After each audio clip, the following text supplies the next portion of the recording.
Chapter 453. The chef's face suddenly appeared in the darkness. The knife was bright and dazzling, slashing towards Lu Chen. At this critical moment, Lu Chen's body suddenly tensed up, his left leg fiercely kicked the stone wall beside him, and then borrowed the force to float backwards, trying his best to avoid this sudden sneak attack. However, as soon as he kicked, Lu Chen felt that something was wrong.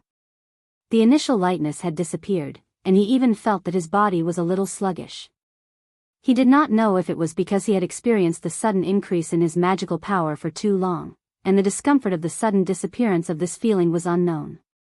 As to why this happened, Lu Chen's mind was like lightning and thunder, and very quickly, he thought of a very big possibility: the blood moon, or rather, the blood-colored moonlight that sprinkled down from the sky. After he walked into this tunnel, because of the obstruction of the mountain wall, it no longer landed on his body.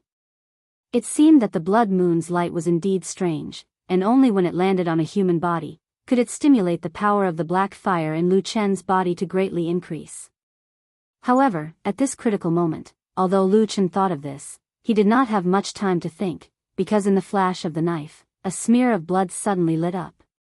After letting out a low groan, Lu Chen staggered backwards, and at the same time, a blood stain appeared on his clothes at his waist, and blood slowly seeped out. The chef in front of him had a high level of cultivation, and the timing of his sneak attack was unusually ruthless and ruthless. It was obvious that he was not a newbie, but a veteran who had been immersed in this line of work for many years. Even Lu Chen, who was caught off guard, fell into his trap. After succeeding in one move, this chef did not hesitate, and directly rushed forward. The knife's light flipped, like a death god, and stabbed towards Lu Chen's throat, chest, abdomen, head, and other fatal points.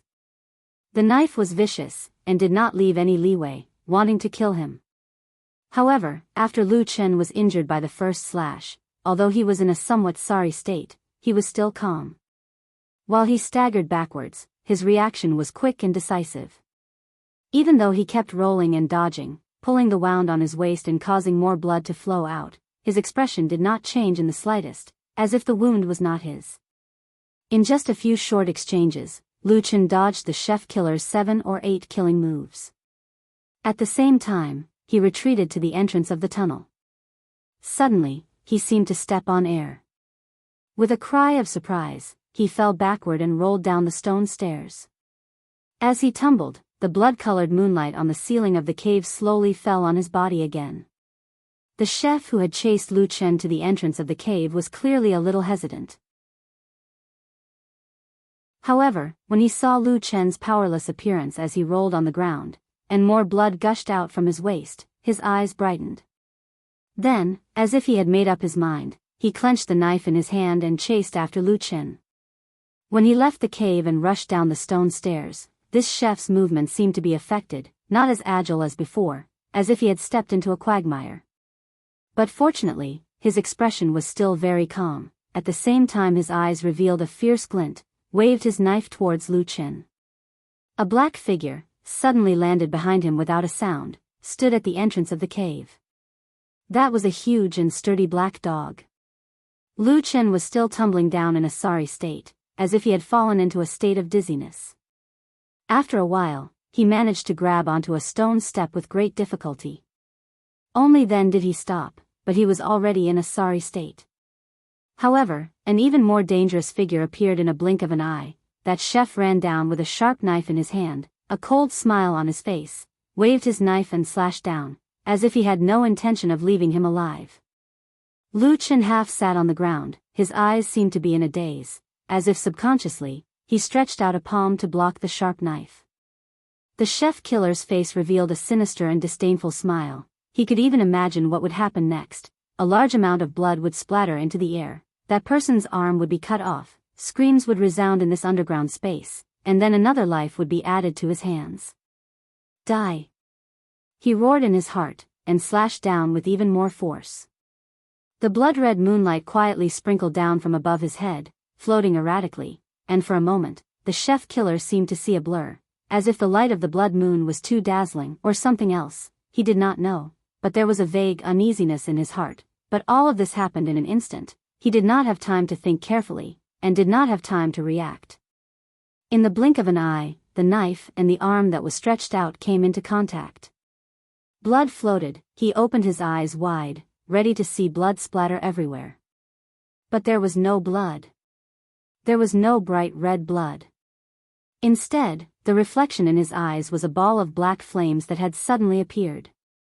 A ball of raging black flames suddenly spewed out from the arm, directly wrapping around the blade that was chopping down.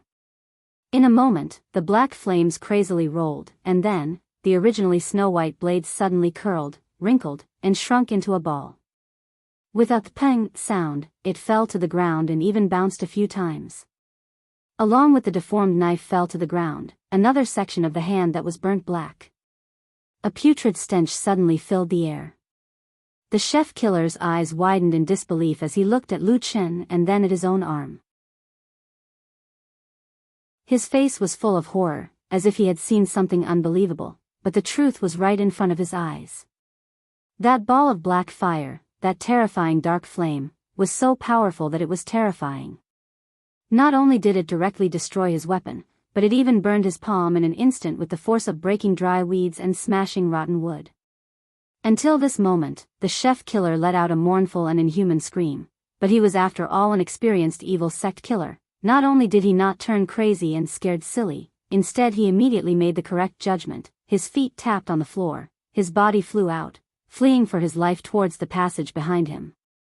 This mysterious young man in front of him was obviously powerful, although he did not know why this person was able to preserve such powerful power in the Blood Moon's shadow, but obviously he could not fight against him, so the best way was to escape immediately.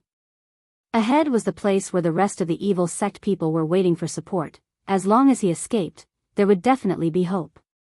He tried his best to dash forward, but after dashing for several feet, his expression suddenly turned sluggish, his eyes revealed a trace of disbelief and despair. He saw a tall black dog standing at the only escape hole, looking down at him condescendingly. Its eyes were filled with disdain, as if it was looking at a dead man. Footsteps were heard behind. The chef looked back and saw Lu Chen climbing up from the ground. The black flame was still burning on his hand, and he walked up step by step. The chef's body trembled, suddenly gave a roar, and then recklessly dashed up. Wasn't it just a black dog? The chef thought viciously in his heart. A glint flashed in the black dog's eyes, reflecting the ferocious figure that was dashing over, and then it suddenly gave a roar, leapt into the air and pounced over. That figure that was like a small mountain suddenly seemed to cover the sky and press down on him. Chef looked up hurriedly, but suddenly saw that in the eyes of that huge black dog, there seemed to be a strange black flame suddenly burning, like a demon from hell baring its fangs and brandishing its claws, pouncing towards him. That was what he saw before his death, the last scene. After a moment, blood splashed up with a loud bang, splattering into the air, adding some mournfulness to this empty underground city.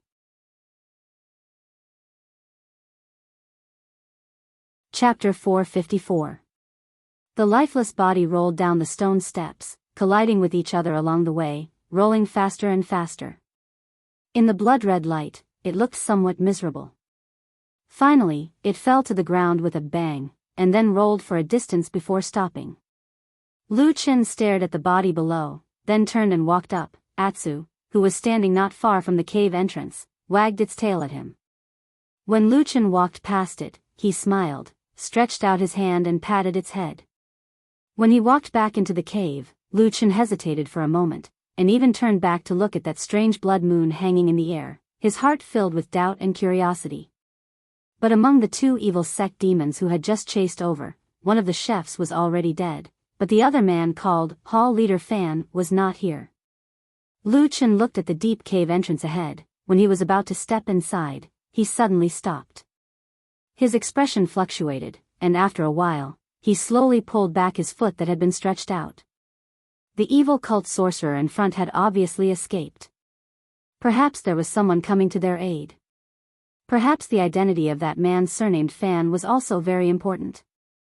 Because this time he actually said that he wanted to see the evil cult's biggest leader, Elder Ghost. Maybe the opportunity to track the evil sect's biggest secret for decades was just ahead. Maybe that mysterious Elder Ghost was also there. Lu Chen clearly knew, if it was him during the Battle of the Barren Valley, he would definitely continue to pursue. For the common people? For justice and justice? Maybe, at that time in his heart, he had no doubt about it. But now? At that moment, Lu Chen seemed to suddenly ask himself this question in his heart.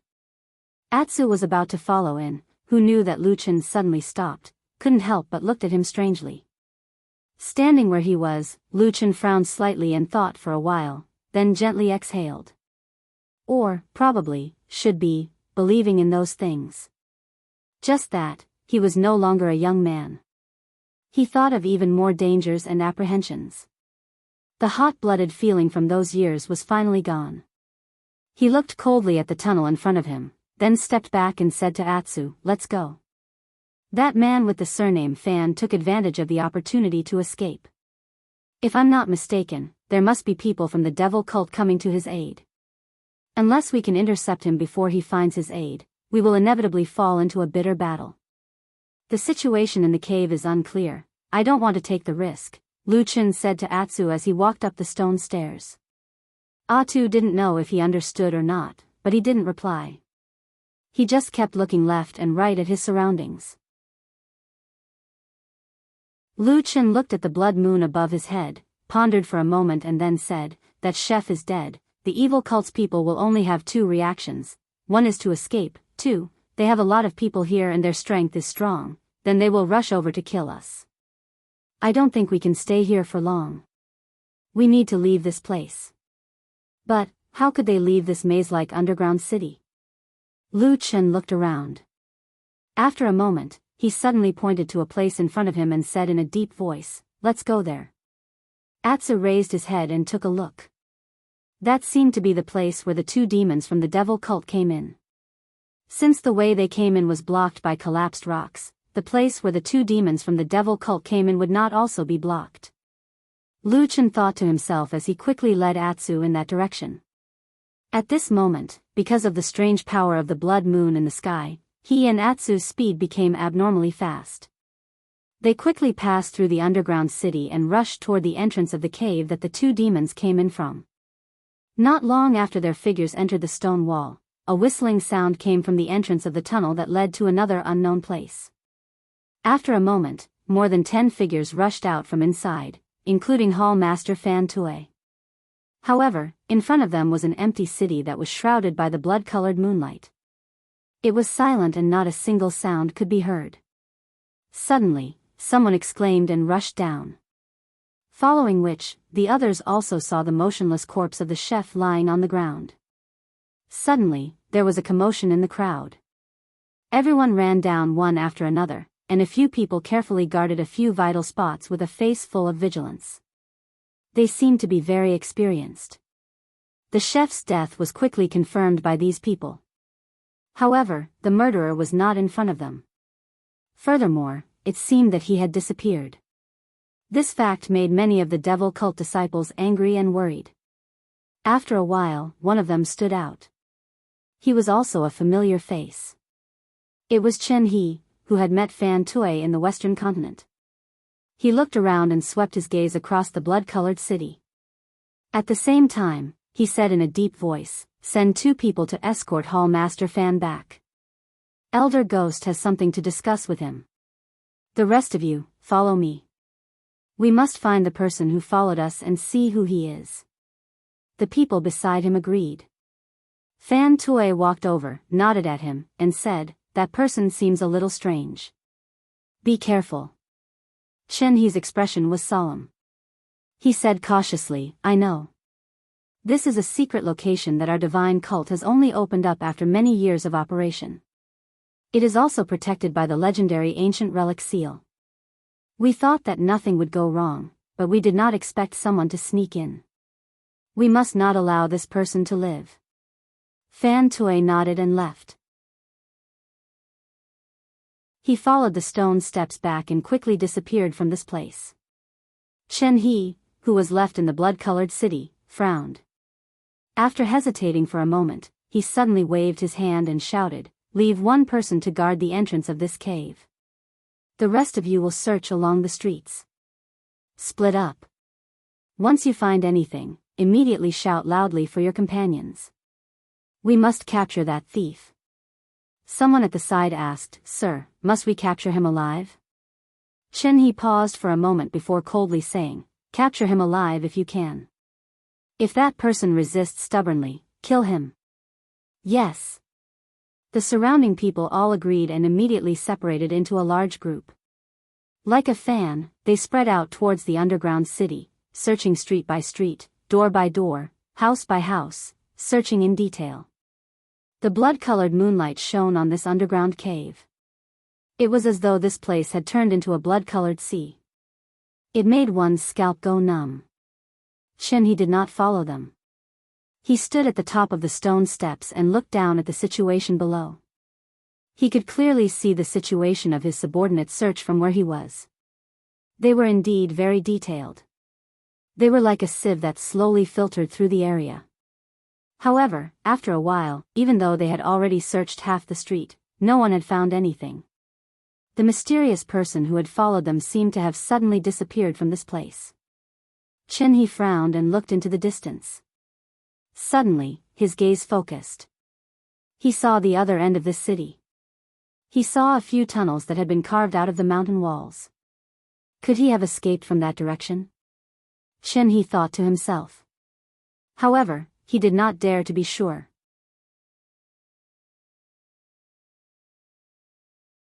Chapter 455. After Lu Chen and Atsu walked into the passageway, they found that this passageway was different from the one behind the broken stone wall. The passageway inside was very spacious, at least twice as wide. At the same time, there were some unknown stones inlaid on both sides, emitting a white cold light, illuminating the originally dark passageway. The light of the blood moon outside could no longer reach here. Lu Chen immediately felt that his body seemed to have become heavier, which gave him a strange feeling. Turning back to look at Atsu, who was walking beside him, he found that this black dog did not seem to be out of the ordinary. The passageway was very long, most of it was straight ahead, but there were a few turns in the middle. The surroundings were very quiet, without the slightest sound, as if they were walking in the underground city shrouded by the blood moon. Lu Chen remembered very clearly that the two evil cult demons just now walked out from here. Then, if they walked from here, would they be able to find the entrance they came in from? He frowned slightly, carefully observing the situation around him as he walked forward without stopping. In the White Tiger district of the Immortal City, the towering ancient white tiger statue still stood among the many buildings as usual, watching the vicissitudes of life, only it seemed to never change. In its famous pair of eyes, following the loud bang, the light flickered as it looked towards the place where the explosion occurred. Fuyunji had lost all its face today, the casualties were heavy, and the losses were so great, it was the first time in more than 10 years. At least when Shuang recalled the past, if she counted from the famous battle of the Barren Valley more than 10 years ago, today's mistake in being ambushed by the evil cult was the most painful failure. Since the explosion until now, her face had been very pale, and her expression had always been as cold as frost. Under that beautiful face, there seemed to be an expanding murderous aura stirring from time to time, like a ferocious beast ready to pounce and eat people at any time. Among all the people in Fuyunji who were still alive, no one dared to say a word to Shuang, and no one was willing to stay beside this woman who had obviously fallen into a frenzy. At this moment, any order she gave was like an iron law, and was immediately and decisively executed.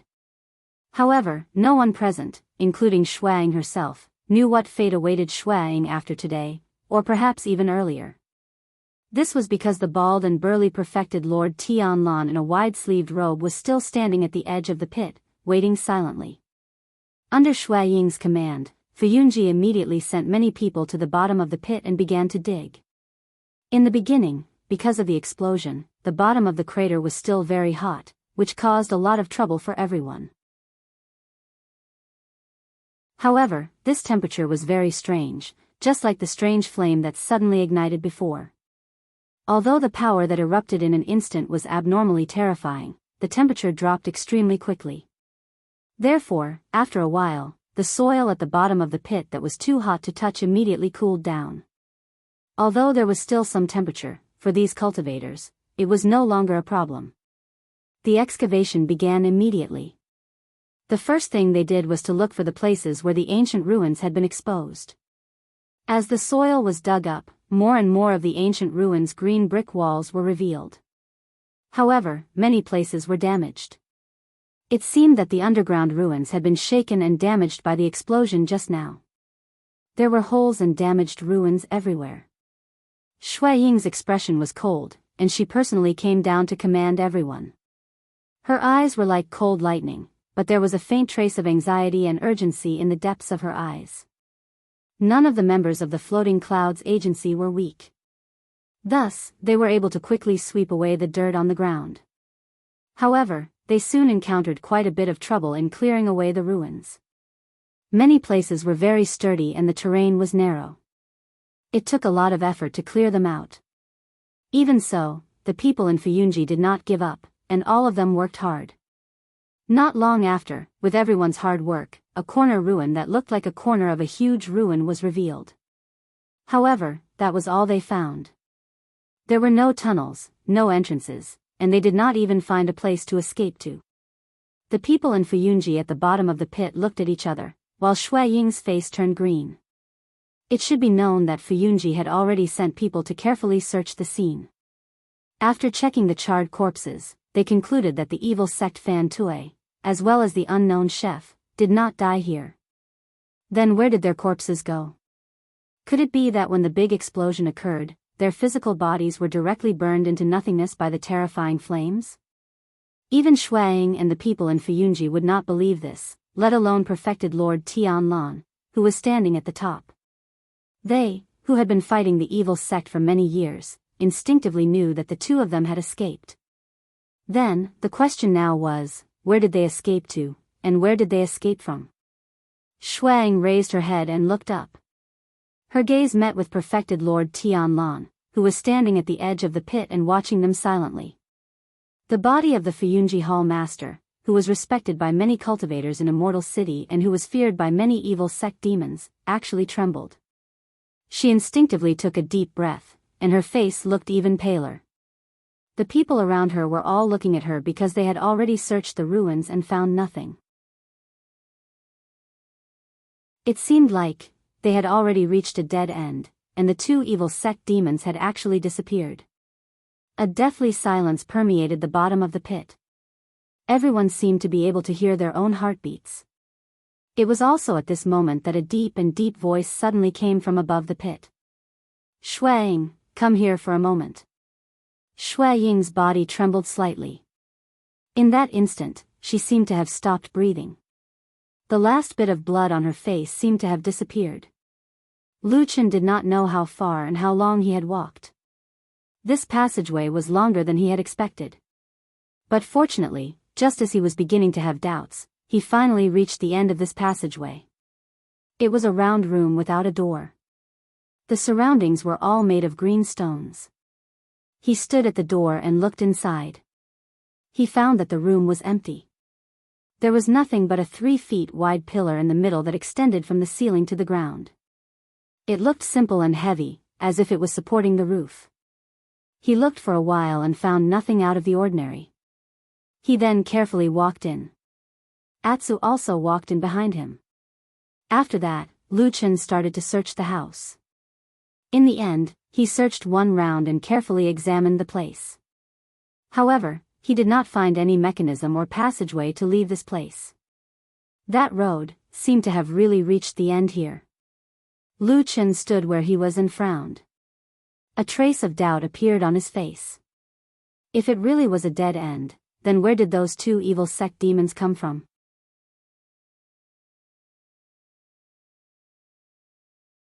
Chapter 456.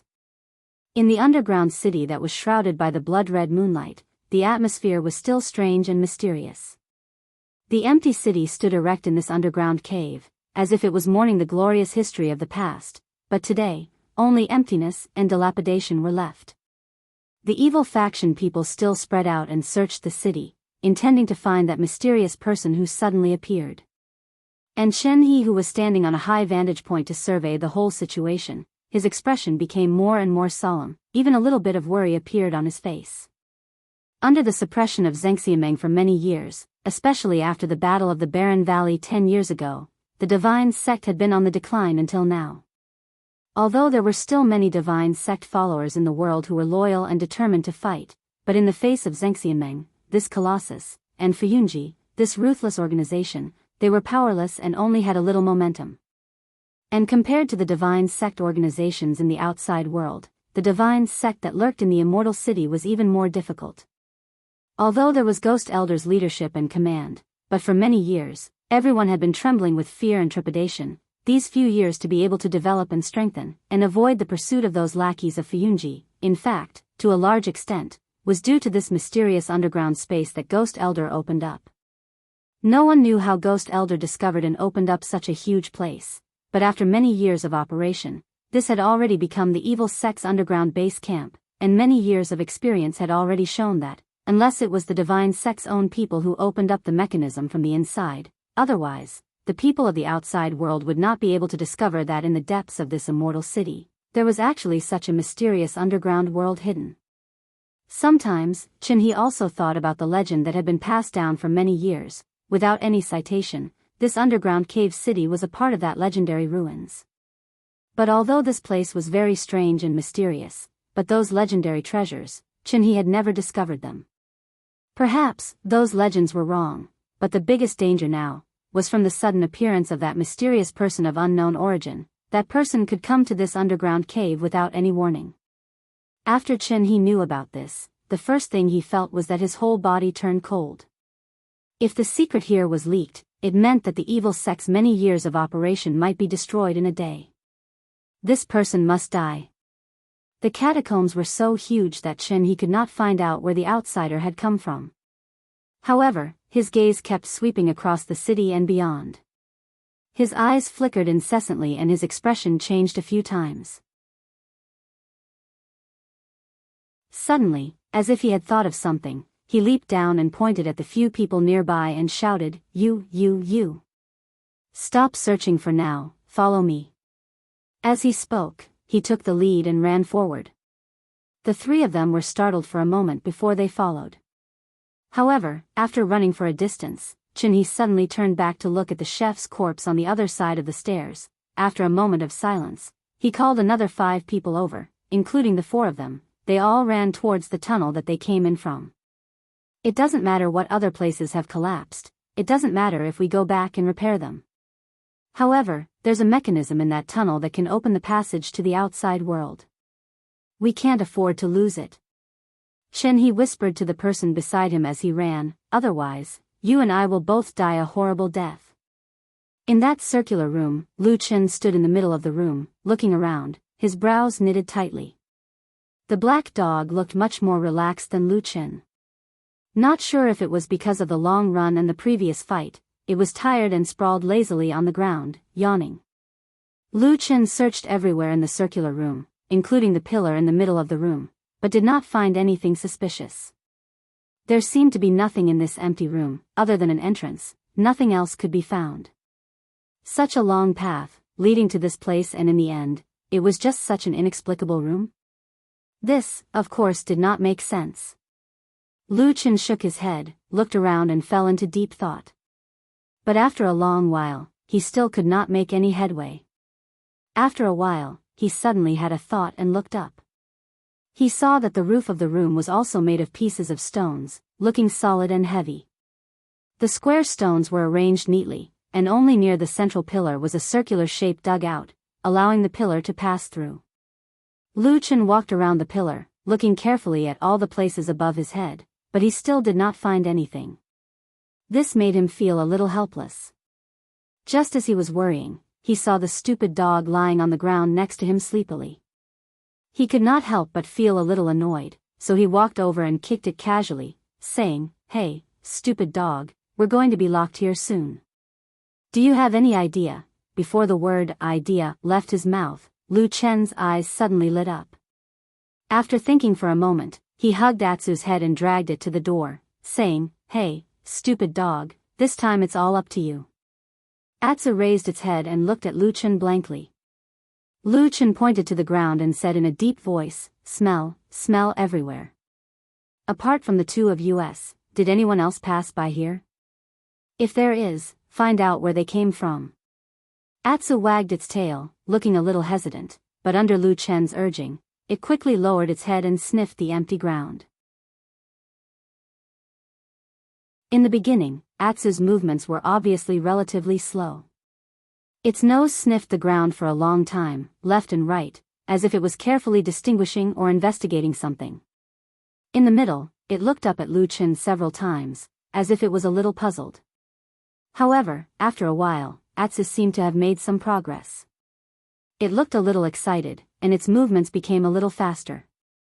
It slowly began to walk forward on the ground, and at the same time, it was still sniffing the ground. Lu Chen was overjoyed, and he followed behind Atsu, saying, "Well, it smells good, we must find it." At this moment, his face suddenly changed slightly, and he turned to look at the door. Outside the door was still an empty passageway. There was not a single person in sight. Lu Chen frowned, walked over, and poked his head out to look at the passage outside. It was straight and long, and it was quiet. However, from a faraway place, in the midst of the silence, there seemed to be a very faint voice suddenly coming over.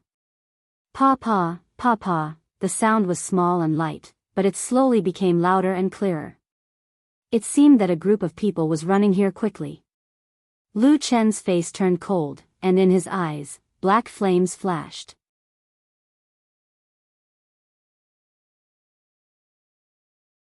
Chapter 457. Lu Chen's face was gloomy, a murderous look surfaced on his face. Needless to say, the pursuers outside were most likely the evil faction's troops, and right now there was no way to escape. It looked like a hopeless situation. The evil faction had a blood feud with him, it was impossible to reconcile. If they found him here, most likely it would be a bloody battle to the death. Lu Chen was well aware of this. He also knew the craziness of the evil faction's followers, but after many years of experience, countless adventures and tribulations on the edge of life and death, it had long made his will as hard as steel. Even if he were to die here today, he was not afraid of anything. In fact, compared to death, Lu Chen was more unwilling to fall into the hands of the evil faction. In the past years, he had deeply witnessed the darkest scenes of this crazy sect. Even he himself had once become a part of this darkness. He thought quietly in his heart, and then a black dagger quietly appeared in his hand. Life or death, it all depended on himself. He looked back and found that Atsu had already walked to the stone pillar in the center and was sniffing carefully, but for the time being, it seemed that there was still nothing. Lu Chen's heart suddenly moved. He thought of a strange thing. It was those two people who walked out from here. Then there must be a mechanism here that could open a secret door somewhere, but right now they could not find it. There were only two possibilities. 1. The mechanism here was too well hidden in a top secret place. Even Atsu could not find it. 2. The evil faction sorcerers had secretly opened the door here from the beginning, and after the changes happened outside, they directly entered here and closed the secret door. Which one it was not important. The important thing was, there must be an exit here. Lu Chen looked around, his eyes flashed, and then he saw Atsu's footsteps were getting faster and faster, but he kept circling around that pillar. With every circle, Atsu would growl in a low voice, looking more and more perplexed, but he still could not find that damn mechanism's entrance. Outside the door, the footsteps were getting closer and closer, as if they had reached the last straight passage leading here. Lu Chen's eyes flashed. Suddenly he strode over, grabbed Atsu and then leaned it behind him, whispered urgently, "Go up, step on my shoulder and smell." Atsu was stunned for a moment. Before it could react, Lu Chen had already squatted down, grabbed Atsu's feet and put it on his shoulder. Atsu immediately understood. It was a little hesitant at first, but then it also leaned on him. Lu Chen let out a muffled groan. He straightened his body and pushed Atsu's body up. At the same time, his expression changed slightly. He snorted coldly and cursed, "Damn it. You stupid dog, you can't eat so much in the future, it's so heavy."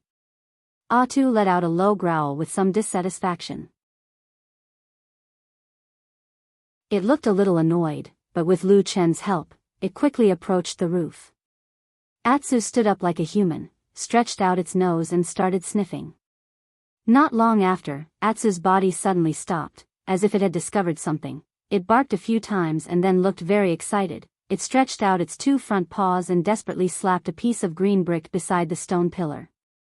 Lu Chen was overjoyed. Just as he was about to take action, suddenly he heard a crisp sound from above, followed by a thin piece of stone falling down, landing on the ground with a bang.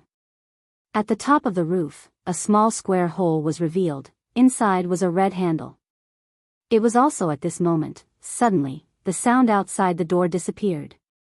Lu Chen's face suddenly darkened. He looked back, only to see a figure flashed past the door. A moment later, a figure stood at the door of this circular room. It was Chen He. And behind him, there were many figures, following one after another. The atmosphere in this room instantly became dead silent, stiff and cold. On the long street of Immortal City's White Tiger District, above and below the big pit, inside and outside, there was silence. Everyone in Fuyunji heard that sentence.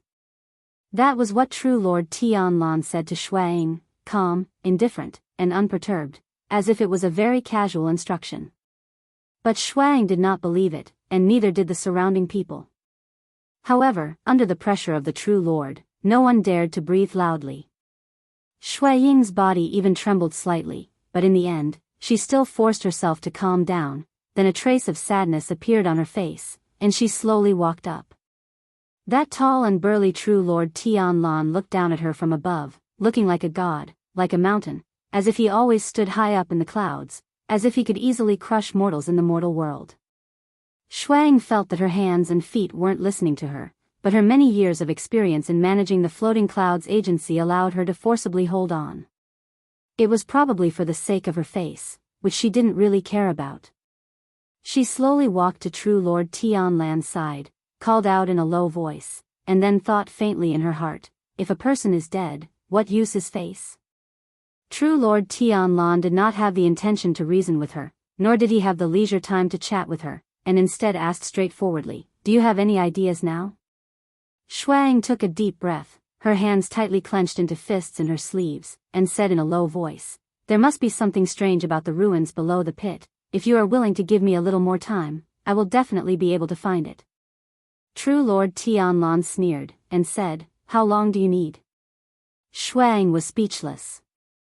She had followed true monarch Tianlan for many years and was well aware of this lord's terrifying and unfathomable personality. A long time ago, she had already repeatedly warned herself not to lie to this lord true monarch. Therefore, after hesitating for a moment, Shuang finally chose to tell the truth, and said bitterly, I don't know. A green aura flashed across true Lord Tianlan's face, and his gaze swept across the surrounding long street, the mess in the pit, the charred corpses, the heavily injured people lying on the ground, and said in a low voice, it's been more than 10 years, this is the worst defeat we've suffered in the hands of the devil's sect in more than 10 years. Shuang lowered her head, unable to speak, and her body trembled slightly. True Lord Tianlan looked at her, and an enormous aura swept over like a raging wave. Just as this invisible aura was about to drown this charming woman, suddenly, in this silence, everyone suddenly heard a strange rumbling sound coming from the depths of the ground. A moment later, everyone at the bottom of the pit suddenly cried out, and then retreated one after another. However, the ruins in the corner of the ruins shook, and then all kinds of runes flashed in succession, sliding away, and in the blink of an eye, a 3-foot square black hole appeared.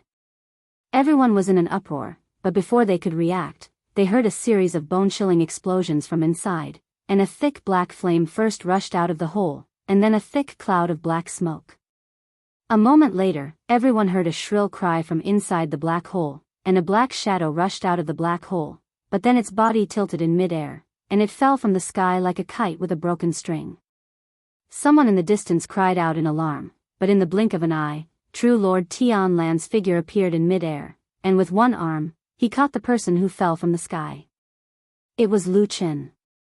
At this moment, half of his body seemed to have been burned by the raging flames, and he looked terrible, badly mutilated, but for some reason, he still seemed to be conscious, and with some difficulty, he turned his head to look at true Lord Tianlan.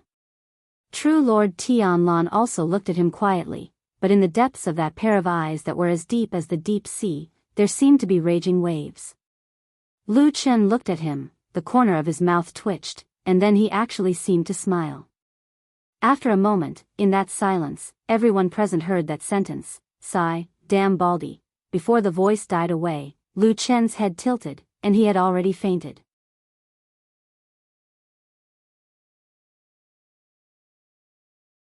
Chapter 458. A roar came from beneath their feet. It came from the cave again, giving everyone a fright. They turned to look and saw a tall black dog jumping out of the cave amidst the billowing black smoke. It was Atsu, of course. He looked rather disheveled. His fur had been burnt in many places, especially his buttocks, where a small patch had been burned off. It looked rather comical. But other than that, Atsu did not seem to have suffered much damage and was in good spirits. After jumping out, he shook off the dust on his body and looked up at the sky. Then, he called out to perfected Lord Tianlan and Lu Chen who had fainted in midair. Woof, woof woof woof. At this moment, there was only the sound of this dog on the long street. It sounded rather strange. However, very soon, Supreme Lord Tianlan landed and casually waved his hand. Someone ran over and took over Lu Chen from his hands. At this time, Shuang also came to the side. Her bright eyes glanced at Lu Chen's face, and her expression changed slightly. She looked at True Lord Tianlan and was about to speak, but True Lord Tianlan already said coldly, "Take care of him." Shuang was taken aback. Before she could reply, she saw Supreme Lord Tianlan push Lu Chen's body towards her. Then, with a wave of his sleeve, his figure fell into the hole that was still emitting black smoke. Before his figure arrived, all the black smoke seemed to be suppressed by an invisible force.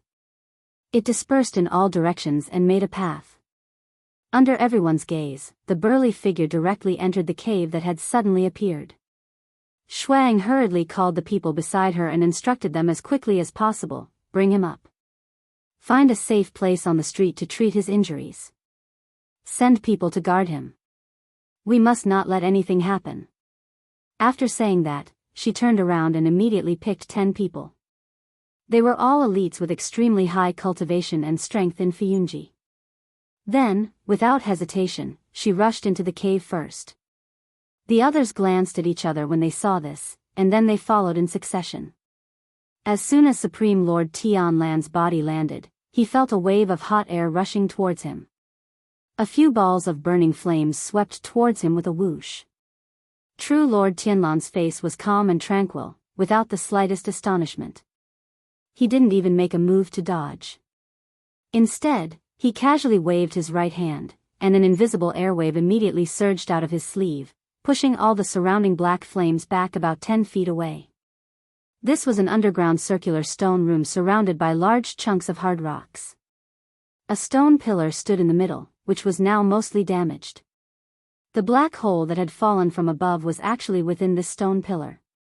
At this moment, there were no flammable objects in the stone room, but the flames were still burning fiercely as if they had appeared out of thin air. It was rather strange. Supreme Lord Tianlan's face was gloomy. He looked left and right and soon discovered some intact or cracked black iron balls on the ground. Extremely high temperature and remnant flames were still being emitted from within. It seemed like the raging fire in the room was caused by these black iron balls. At the same time, on the other side of the stone room, a commotion was heard. After a while, many figures appeared. It was Chen He and the rest. Looking from here, there were many figures on the spacious passageway outside, at least more than 15 to 16 people. It was a lot more than the number of people that Chen He brought here at the beginning. Thinking about it, perhaps after the fierce battle here, the evil faction demons who were still searching in the distant underground city had also rushed over one by one. Supreme Lord Tianlan's eyes lowered slightly. He saw a group of people led by Chen He were holding many similar black iron balls in their hands.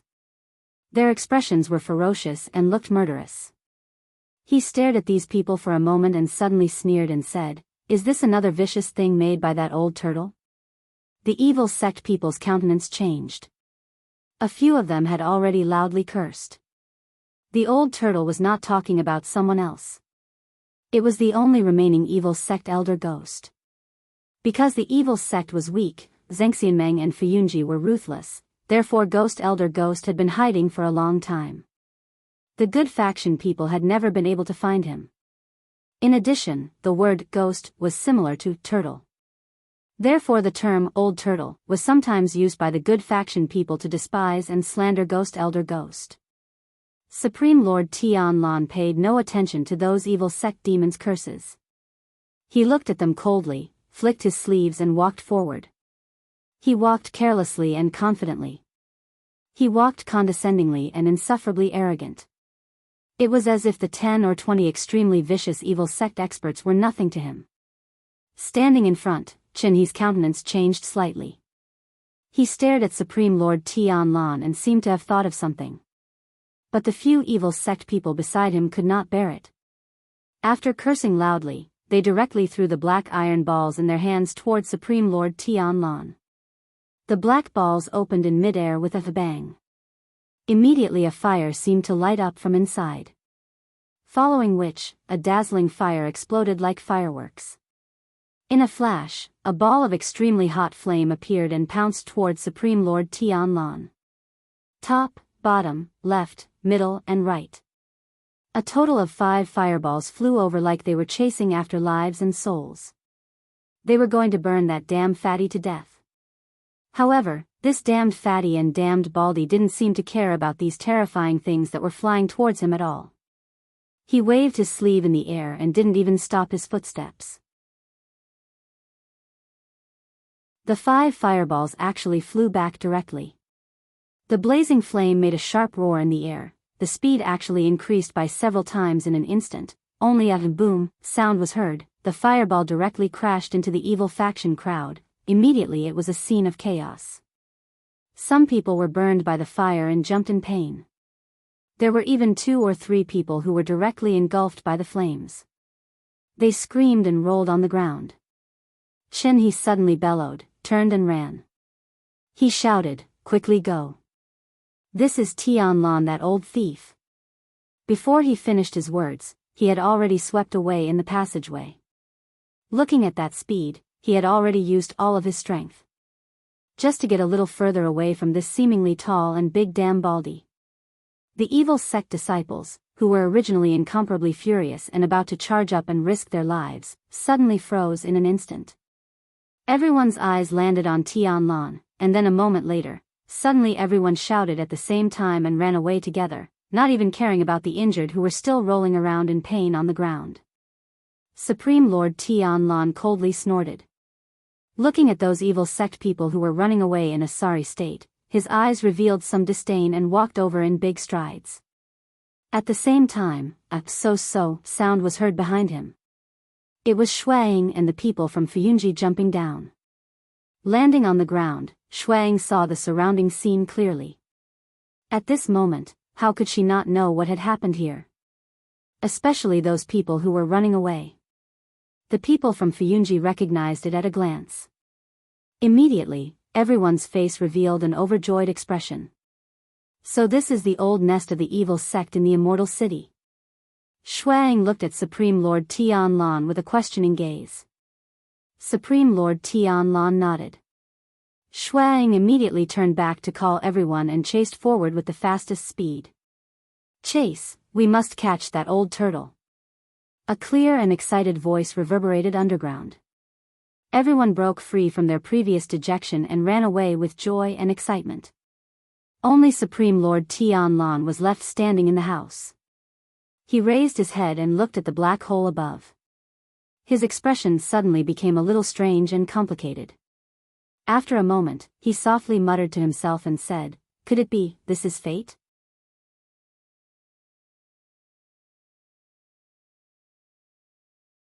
Chapter 459. The evil cult followers fled like stray dogs, even though the number of Fuyunji, Shuang, and the others who were chasing them was much smaller than them, but no one dared to turn back, and no one thought of turning back to fight with these Fuyunji enemies to stop their pursuers. Because behind these pursuers, that tall and sturdy figure was like an insurmountable mountain, his shadow blotting out the sky and covering the earth, directly crushing all the evil cult followers' mental defenses. For so many years, true Lord Tianlan's lofty and highly respected position in the hearts of the world's good faction cultivators, if it was the evil cult followers, he would be as terrifying as a soul reaper. But fortunately, not all of the evil cult followers were scared out of their wits, even though they knew that although their group seemed to have the advantage in numbers, but in front of such a powerful demigod true lord, Chen he still paid attention to the situation behind him as he fled. Very quickly, he discovered that the ones chasing the most closely were Shuaying and less than 10 of her subordinates, and that true Lord Tianlan did not catch up. Chen he did not know why, but of course he would not believe that true Lord Tianlan's strength was not enough, or that he was benevolent. Most likely it was that big shot who valued his status. In the evil cult, other than the mysterious ghost elder, there was probably no one else who was worthy of him taking action. This might be an opportunity. Chen He's eyes lit up, his mind frantically thinking. As he ran, he suddenly whispered a few words to the people beside him. Shuang was chasing after them with a face full of excitement. Seeing that they were getting closer and closer, she suddenly saw 4 or 5 devil cult demons in front of her suddenly turned around, raised their hands, and threw a few black iron balls at them. Then, they ran away with all their might. Shuang had led Fuyunji to fight against the evil cult for many years. Naturally she was incomparably experienced, although right now she was relying on true Lord Tianlan's divine might to gain the upper hand, but along the way she actually still kept an eye out. At this moment, suddenly seeing this scene, she quickly recalled in her mind but realized that she had never seen this kind of black iron ball in the past battles with the evil faction. After a shock, her first reaction was to stop and then shouted, "Be careful." However, the other Fuyunji people beside him were extremely anxious. Firstly, there was the high and mighty Supreme Tianlan watching from behind. Secondly, the devil cult demons in front of them only looked like they were fleeing in panic. A few of them had already rushed over when Shuang opened her mouth to warn them. By the time they reacted and wanted to stop, those extremely fast black iron balls had already flown in front of them. Boom! A ball of raging flames suddenly appeared, instantly burning and wrapping around a man who was charging at the forefront. In the blink of an eye, the flame wrapped around him, turning him into a flaming man. A mournful scream immediately rang out. Shuang and the others were all greatly shocked, subconsciously stopping in their tracks. However, the many years of experience fighting against the evil cult still came into play at this moment.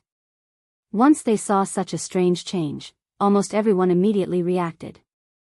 Shuang gave a light shout with a calm face. Instead of retreating, she leapt into the air with a strangely shaped silk net in her hand. The silk net was completely blood red. Before it was unfurled, it was impossible to see where Shuang had hidden it. Now that it was unfurled, it instantly expanded like a magic weapon, instantly sealing off the entire passage. A strange red flying aureole appeared on this red net. She suddenly raised her head and actually let out a clear and loud cry. And behind her, the rest of the Fuyunji people rushed towards their comrade who was engulfed in flames. They frantically beat out the flames on his body and at the same time took out healing pills to treat his injuries. It seemed like they completely did not care about the remaining few equally dangerous iron balls. Or perhaps they had complete confidence in their beautiful and charming leader Shuang. In midair, Shui Ying's expression was solemn and dignified. She appeared to be very cautious. After a while, the remaining black iron balls all smashed into the red net. Shui Ying's arm shook, and the flying warblers on the red net actually flew up with a cry, directly wrapping around all the black balls. Immediately after, all the other nets on the red net rolled back, wrapping tightly layer by layer, as if they were wrapping a dumpling. Boom, this time, it was an unusually deep and frightening echo. That piece of red silk net continuously jumped a few times in the air, the red light flourished but very quickly, it quieted down and then slowly floated down. As for those terrifying raging flames, they did not appear again. There was a commotion among the devil cult people in front, their speed of escape increased. Shuang stretched out her hand and kept the silk net. She lowered her head and looked at her comrade who had been burnt black and blue for a short period of time. She made a prompt decision to first let one person take care of him. Once his condition and injuries had stabilized, he would be sent back to the ground. Another person immediately went back to the ground. This was to mobilize all the manpower in Fuyunji. Now that the people on the ground outside were to immediately come down, she then sent out an order for more experts from Fuyunji in the Immortal City to come here at full speed. She made this series of arrangements quickly but methodically. Everyone obeyed her orders and then they continued to chase.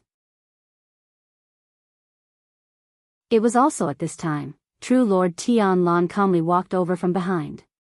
When he passed by her, he glanced at Shuang. Shuang lowered her head slightly, her face was slightly pale and guilty. True Lord Tianlan suddenly said, his voice was not loud but it was enough for everyone in this passage to hear, "You did very well." After speaking, he waved his wide sleeves, with one stride, as if he had already crossed an unbelievable distance of 2 to 3 zhangs, he continued to walk forward. And behind him, Shuang suddenly raised her head, her pearly white teeth bit her red lips.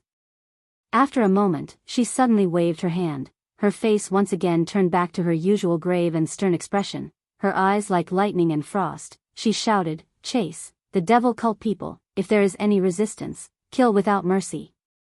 The long passage under the feet of these cultivators with high cultivation, especially after they sprinted and flew with all their might, it seemed to have become much shorter.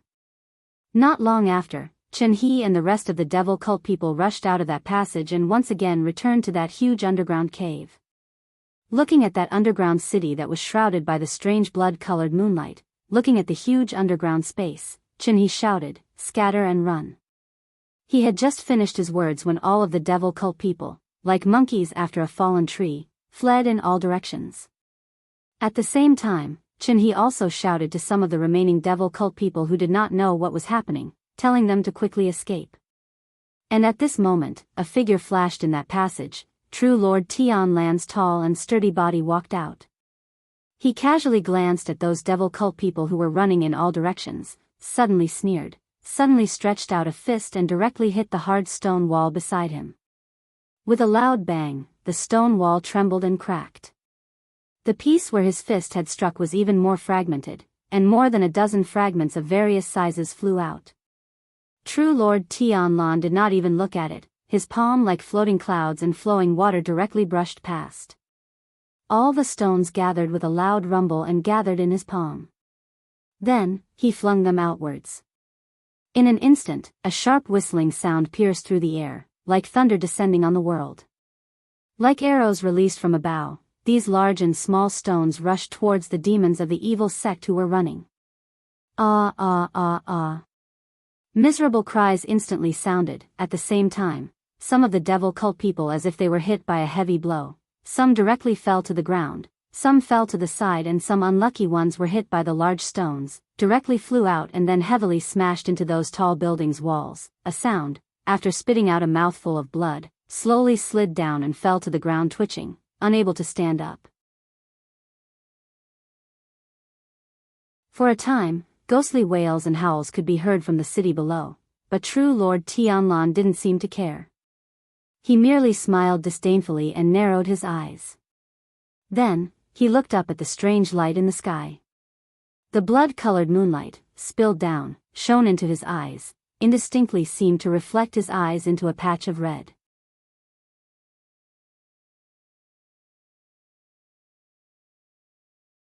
Chapter 460. Lu Chen saw a red door floating in the boundless night sky. The sky was decorated with stars, shining brightly.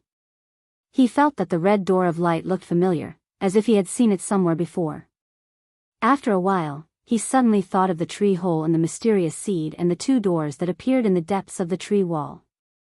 It seemed a little similar, but after looking at it carefully for a long time, he felt that something was wrong. Lu Chen felt that his mind was a little nervous and slow, as if he could vaguely see the truth but could not grasp it. Then, he suddenly saw the red door of light in the night sky shining with extraordinary splendor, radiating a blood-red light. In the dazzling light, the door opened.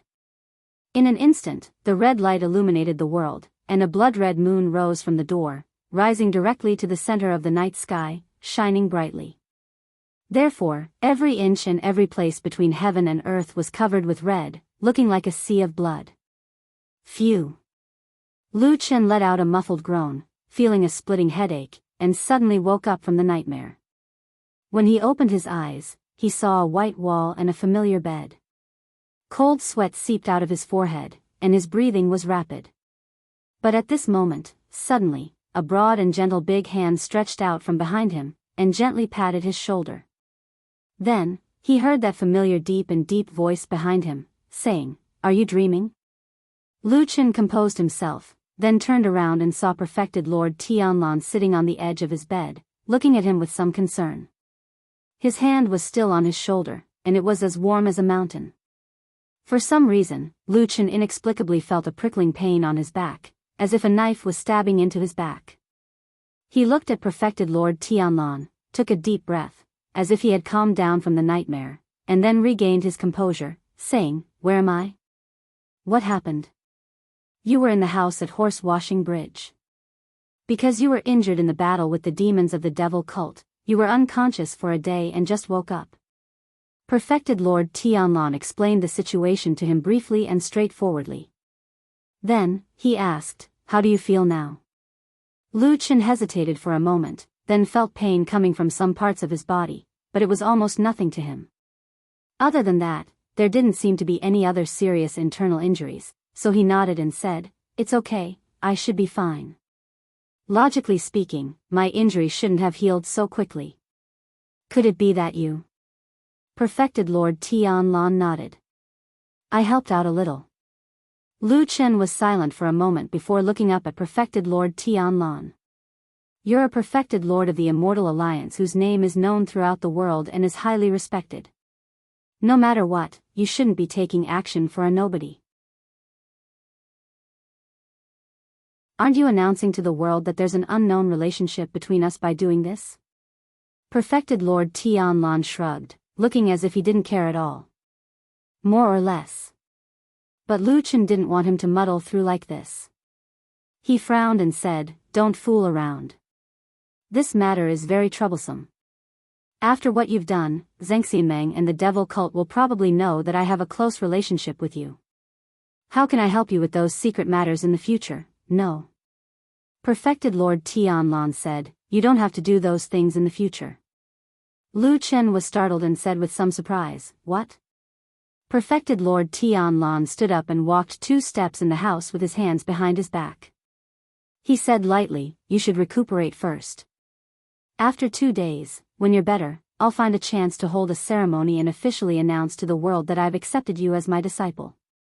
Even if Lu Chen had long since tempered his calm disposition to remain unfazed even if Mount Tai were to collapse before him, he was astounded at this moment, and he was shocked to the point of being unable to speak for a long time.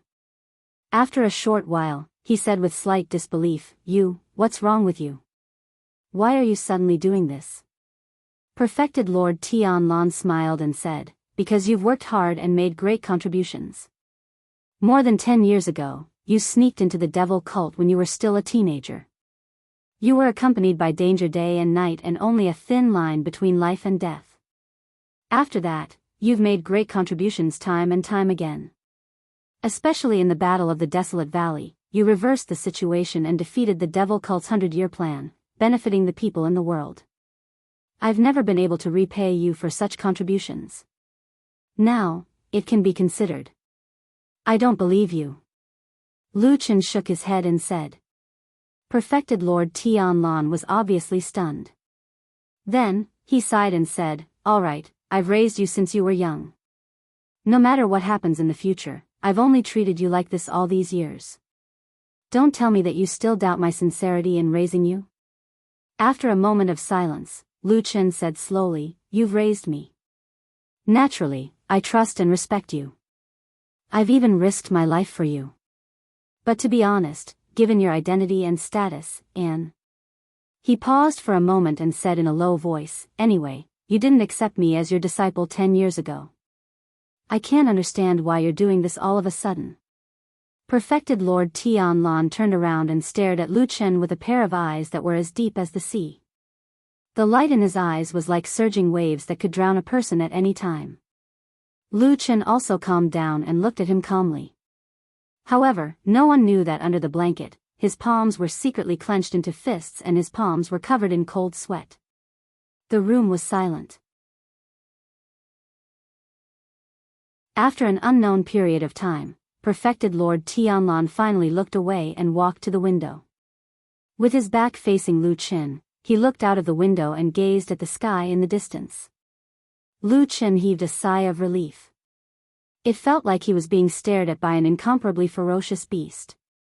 It was hair-raising. After a while, he suddenly heard perfected Lord Tianlan, who was standing in front of the window, say something that confused him. "Do you know what luck means?" "Luck?" Lu Chen was stunned. He then shook his head and said, "I don't know." "Does it mean luck?" Perfected Lord Tianlan turned around and glanced at him. Lu Chen immediately waved his hand and said, "Pretend I didn't say anything." Perfected Lord Tianlan looked at him for a moment and suddenly sighed. "Over the past few decades, you're the only one who dared to talk to me like that. Yet, I've always tolerated you. Now that I think about it, it's probably what Master meant when he said luck." "Master?" Lu Chen hesitated. A sliver of sternness appeared on his face as he said, "Perhaps it's your master, the Tianhong ancestor?" Perfected Lord Tianlan nodded silently. After a moment of silence, he said, "My master has only taken in 2 disciples in his life. One is me, and the other is my senior brother, Bai Chen. Senior brother Bai Chen joined the sect decades before me. Be it his realm, dermic Dao, reputation, or ability, he was above me in all aspects. Everyone in the world, including the Kunlun party, thought that he would definitely inherit Master's mantle and inherit the Tian Dao title. But in the end, Master passed it on to me. Do you know why?"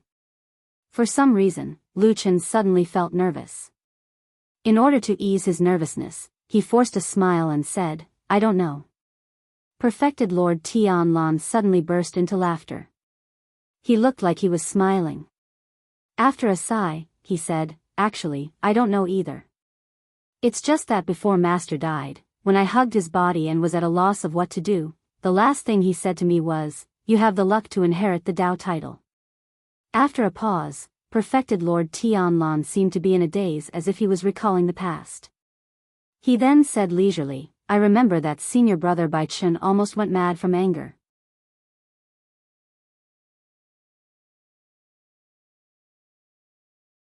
Chapter 461. To be honest, I didn't know what providence was back then. Why did Master value it so much? I only remember that when Master passed away, he looked at me with a faint smile. His smile was a little strange.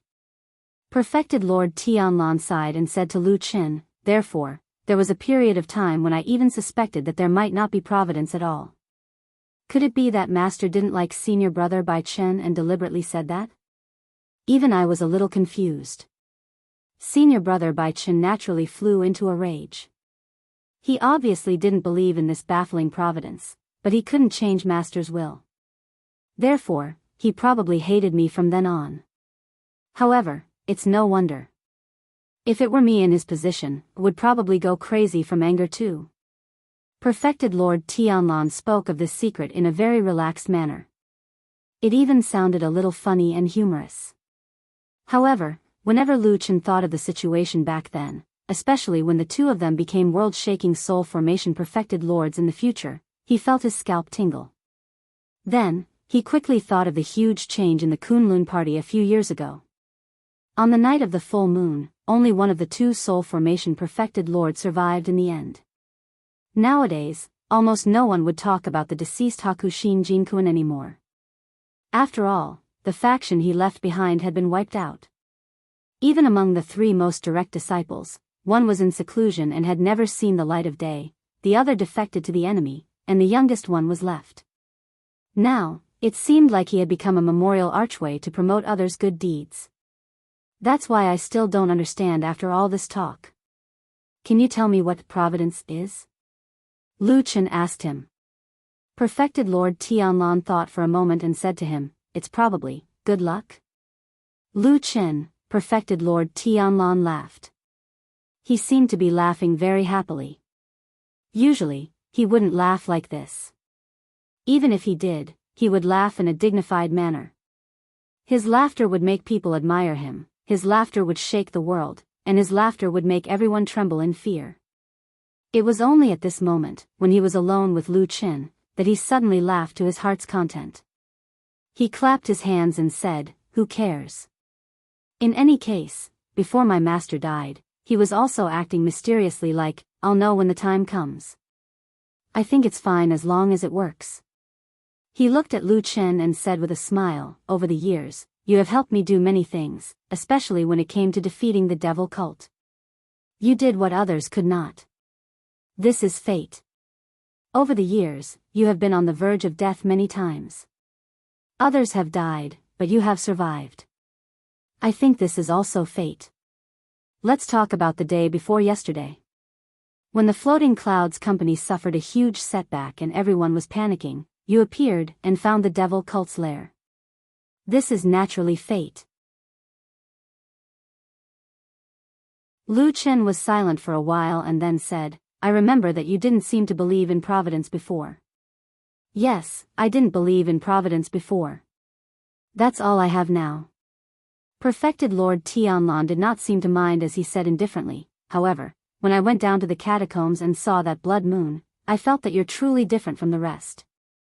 This luck can only belong to you." "Blood moon?" Lu Qin was shocked. He thought for a moment and said, "The one on the underground city?" "Yes." A gentle breeze blew. After the door opened, Perfected Lord Tianlan's huge body walked out. After closing the door, he walked into the courtyard and bathed in the cool breeze. He looked up at the sky. The blue sky and white clouds were like crystal clear gems. He quietly gazed into the distance, and after a while, he walked towards the main gate. However, just as he was about to leave the courtyard, he suddenly turned around to look at the room Lu Qin was in, and a complicated expression gradually appeared on his face.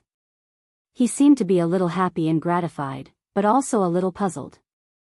He looked deeply at the door, his eyes as deep as the sea reflecting some light and shadow. After a while, he sighed softly, shook his head slightly and said something to himself in a low voice. His words were a little vague. Except for himself, no one could hear what he said. After a while, this world-famous perfected lord of the divine transformation realm left. His figure was elegant and his sleeves fluttered. Not long after, he once again came to the long street where something big had happened not long ago. The crater that had been created by the explosion had already been tightly surrounded by the Floating Clouds division. Not to mention passing through here, they had even sealed off the entire street. This was the Immortal City, the headquarters of Zhengxianmeng. Fuyunji was backed by a huge mountain and had great influence. They could do whatever they wanted. No one dared to block Perfected Lord Tianlan's way. Not long after, he arrived at the side of the huge pit. Shuang was not here today. When the people around saw Perfected Lord Tianlan, they all showed respectful expressions and greeted him. Perfected Lord Tianlan waved his hand and went down the dark passageway into the underground world. Compared to the busy, crowded, and austere atmosphere on the surface, this underground cave, especially the strange city, seemed much quieter. Of course, there were also many people here. They were all people from Fuyunji or other halls in Zhengxianmeng. Every entrance and exit of the tunnel and every suspicious tunnel was guarded. Many people in the huge city were also searching from house to house, trying their best not to miss any clues. Perfected Lord Tianlan's gaze swept across the busy but orderly scene. Finally, his gaze landed on the strange statue in the center of the city. An old man was sitting cross-legged on the ground, looking up at the blood moon in the sky. He seemed to be in a daze and did not move for a long time. Perfected Lord Tianlan walked over and sat down next to the Master of Starry Hall, one of the 6 perfected lords of the true Immortal Alliance who was as famous as him. After a while, he asked, "How is it? Did you see anything?" Perfected Lord Guyu did not answer his question immediately. Instead, he continued to stare at the blood moon. After a while, he sighed and said, "I can't believe that our few generations have been wrong. All along, I thought that the blood moon would definitely rise into the night sky outside. Who would have thought that it would appear under our feet without a sound? Perfected Lord Tianlan shrugged and did not speak. Perfected Lord Gu looked at him and said, "The person who discovered this place has made a great contribution. This is truly a great contribution. We must reward him well." Perfected Lord Tianlan chuckled and said, "Don't worry, I have my reasons. Now that the blood moon has appeared, how are you going to deal with it?" Perfected Lord Gu pondered for a while and said, "The true body of the seal is deep underground. It should be fine for the time being. However, this level has been tormented by the trash of the evil cult. They even inexplicably added a lot of mechanisms. Therefore, the restrictions here are basically useless. They really can't do anything right but are more than good at spoiling things." As he spoke, his face revealed an angry expression. Perfected Lord Tianlan was not that angry. He smiled and said, "Let it go and deal with it properly."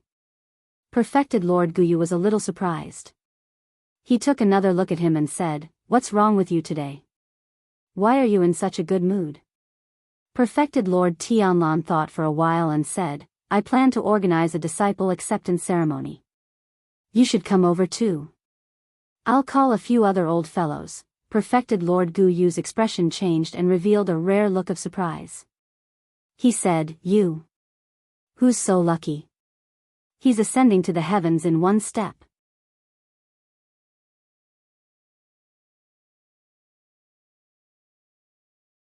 Chapter 462. A strange change occurred in the battle on the Long Street.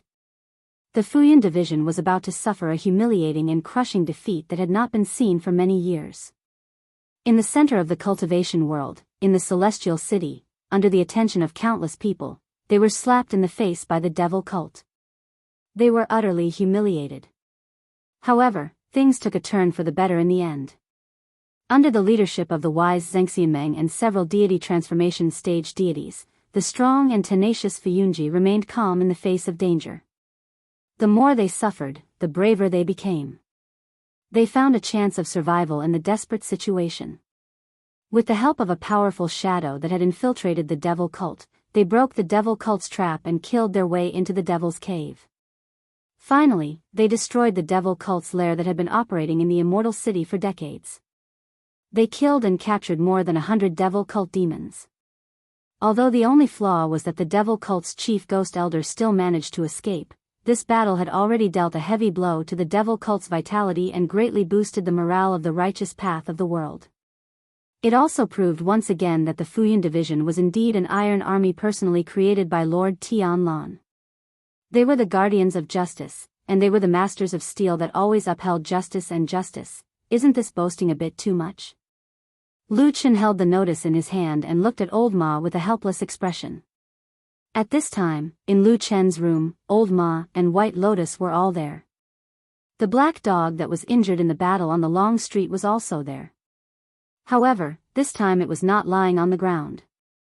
It was probably because it had contributed greatly to Lu Chen in the previous battle and was gloriously injured, so its status was greatly increased. Now it was lying on the soft bed proudly, taking up most of the space. However, Lu Chen did not suffer any loss. He sat on the edge of the bed and directly leaned on the hill-like black dog, looking very comfortable. Old Ma coughed and took the notice. He smiled and said, "I think it's okay. It's not much different from the truth." White Lotus, who was next to him, interrupted, "You yourself said that you were bragging. Isn't it better to say that you were bragging? Otherwise, you might as well say that you were beaten up by the devil cult." Lu Chen rolled his eyes at the sharp-tongued girl, then asked Old Ma, "What was the final result of the battle? Was it really as the notice said?" Old Ma shook his head and said, "No." Lu Chen's face revealed an, as expected, expression. The corners of his mouth twitched as he asked, "How many are there?" Old Ma thought about it and said, "I killed more than a dozen of them and captured less than 10 alive." "What?" This time, it was White Lotus who was taken aback. She said in astonishment, "It's so different from what the notice said." Lu Chen laughed and said to White Lotus, "Weren't you looking down on me just now? Why can't you hold it in now?" White Lotus snorted and looked a little annoyed. I originally thought that it's okay to brag in Fuyunji. After all, we defeated the devil cult. But the number of people killed went from 12 or 20 to over 100. It's a little too exaggerated. It had to be said that even when a beautiful girl was angry, she still had a unique charm. Not to mention that White Lotus had a beautiful and outstanding appearance. Lu Chen and Old Ma couldn't help but take another look at the beautiful girl, who was pouting slightly but vaguely captivating. Old Ma said with a smile, "That's why I said that you two are still too young. Look at me looking at this thing, your faces are calm and your mood is very calm." Lu Chen spat and said, "It's fine if you're talking about White Lotus, but how old am I? How can I be a young person? Forget it. Anyway, no matter how exaggerated this matter is, it has nothing to do with me." Old Ma was about to speak when White Lotus interrupted and said angrily, "What do you mean forget it? You two old men are so great because you're old? Let me tell you, I've already grown up. Knowledge, experience and cultivation are all up to you. If I'm worse than you in any aspect, it's my loss." After saying that, she even straightened her body and puffed out her chest with a solemn expression. This time, Lu Chen and Old Ma didn't dare to look at her anymore. Very quickly, they moved their gazes away from this already grown-up girl. They looked at each other and both looked a little embarrassed. Old Ma coughed dryly and said, "It can't be said that it has nothing to do with you. After all, it was you who made a great contribution at the critical moment and saved Fuyunji's face." Lu Chen shook his head and said, "It's not easy to say that. After all, it was so many brothers in Fuyunji who fought to the death that they could defeat the evil faction." At this moment, White Lotus interrupted again and said, "If you ask me, they really didn't take you seriously. They just casually set a shadow and brought you over. At that time, if you hadn't found the underground lair of the evil faction, I don't know how Fuyunji would have ended up." Lu Chen looked at White Lotus strangely and said with slight surprise, "What's wrong with you today? Why are you always speaking up for me?" Old Ma smiled and said, "How can you say that? That day when the tunnel collapsed, you didn't run out. White Lotus was very worried outside and has been anxiously looking for someone to save you." White Lotus's cheeks turned slightly red and then she snorted and said, "Nonsense. I'm not anxious because of him." As she said that, she walked over and sat beside Lu Chen. She reached out and patted Atsu's head and glared at the black dog and said, "I'm anxious because of Atsu. This dog still owes me something, I can't let it die like this. Am I right, Atsu?" Atsu, whose butt was burned, raised its head and looked at White Lotus. It wagged its tail and barked. White Lotus smiled and nodded slightly. She looked at Atsu as if saying, "At least you know what's good for you." Lu Chen also smiled and ignored them. He turned to Old Ma and said, "Well, let's not talk about these useless things. I have something to tell you." Before he finished speaking, they suddenly heard a few steady and crisp knocks on the door, which immediately interrupted their conversation. The expressions of the three people in the room changed slightly. After a while, Old Ma nodded to them and walked over to open the door. They saw a woman standing outside the door. She was charming and beautiful, which made people's eyes light up. It was the leader of Fuyunji, Shuang. Her position in Fuyunji, and even in the whole of Zhengxianmeng, was very important and should not be underestimated. Lu Chen and the others were a little surprised and stood up one after another. Shuang walked in and nodded to Old Ma and White Lotus. Then her gaze fell on Lu Chen. After looking him up and down, she said, "Are your injuries healed, Lu Chen?" Lu Chen nodded and said, "I'm almost healed. Thank you for your care, Hallmaster Shui." Shuang shook her head and said, "It's all thanks to Lord True Monarch that you can recover so quickly. I don't dare to take advantage of you." As she spoke, she walked over and gestured for the others to sit down. She casually pulled over a stool and sat in front of Lu Chen. She said, "But I still didn't think that Lord True Monarch would value you so much." Lu Chen's heart moved, but his expression did not change much. He only smiled and said, "Hallmaster Shui is too polite. I'm just a small character. They're all dead." Lord True Monarch's kindness only saved my life once. Shui Ying's expression seemed a little strange.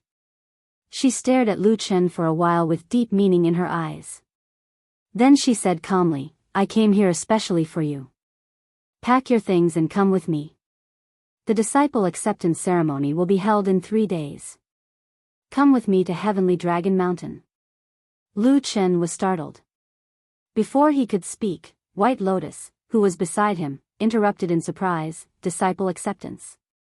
Who wants to accept a disciple? What's going on? Everyone looked at her and saw that this young girl was frowning slightly. Her eyes were wide open and her face was slightly pale. She looked like she had suddenly become agitated.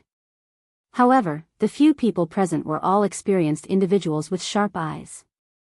With a single glance, they could tell that for some unknown reason, Bai Lian's beautiful face suddenly seemed to be filled with fear. In fact, there was even a sliver of despair.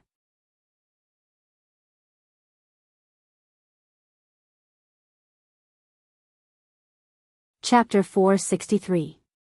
The room immediately became quiet. Lu Chen, Old Ma, and Shuang all had strange expressions on their faces. Everyone looked towards White Lotus at the same time. White Lotus, after losing her composure for a moment, quickly noticed the expressions of the others. She was startled for a moment and the expression on her face also stiffened. After a while, she quickly regained her composure. After forcing a smile, she said to everyone, "This is a great joyous occasion. How come I've never heard of it? You, Lu Chen, actually keeping your mouth shut. I've never heard you mention it before." Although this beautiful girl was trying her best to smooth things over, the reluctance in her expression still fell into everyone's eyes. However, they naturally could not say anything. Not long after, White Lotus found an excuse to leave. Shuang seemed indifferent to this. Although White Lotus was beautiful and moving, it could not possibly affect a girl like her. Instead, when she saw that Lu Chen and Old Ma's expressions were somewhat strange, she even smiled and asked in a seemingly profound manner, "What, do you feel sorry for them?" "Of course not." Old Ma was the first to bluntly deny it. He said, "I just find it strange that she suddenly became like this. We didn't offend her just now." Shuang snorted and turned to look at Lu Chen. She said, "Don't tell me that you don't know in your heart." Lu Chen hesitated for a moment. He frowned slightly and said, "Is she also interested in that position? It can't be to this extent, right?" Sitting to the side, Old Ma's expression changed. Shuang, on the other hand, said indifferently, "Why not? That is the title of a true sovereign's direct disciple. It is like a protective talisman. It is a guarantee that one can rampage through the world and have a bright future. Who doesn't want it?" Old Ma seemed to understand the meaning behind these two words. After a moment of silence, he said, "But doesn't she already have that identity?" Shuang retorted, "Can the dead compare to the living?" Of course, they could not compare. Everyone knew the answer to this, and the 3 people present were all clear-minded people, so they could naturally think of this point. However, there was a deeper meaning. Old Ma did not ask, and Shuang did not say. In the end, it was Lu Chen who sighed with a helpless look on his face. He shook his head slightly, smiled bitterly, and said, "It turns out that she really wants Tianlan to be her teacher." Since this topic was brought up by Lu Chen, Shuang no longer had any misgivings. She coldly said, "Originally, we didn't think that at such a young age, she could actually be so."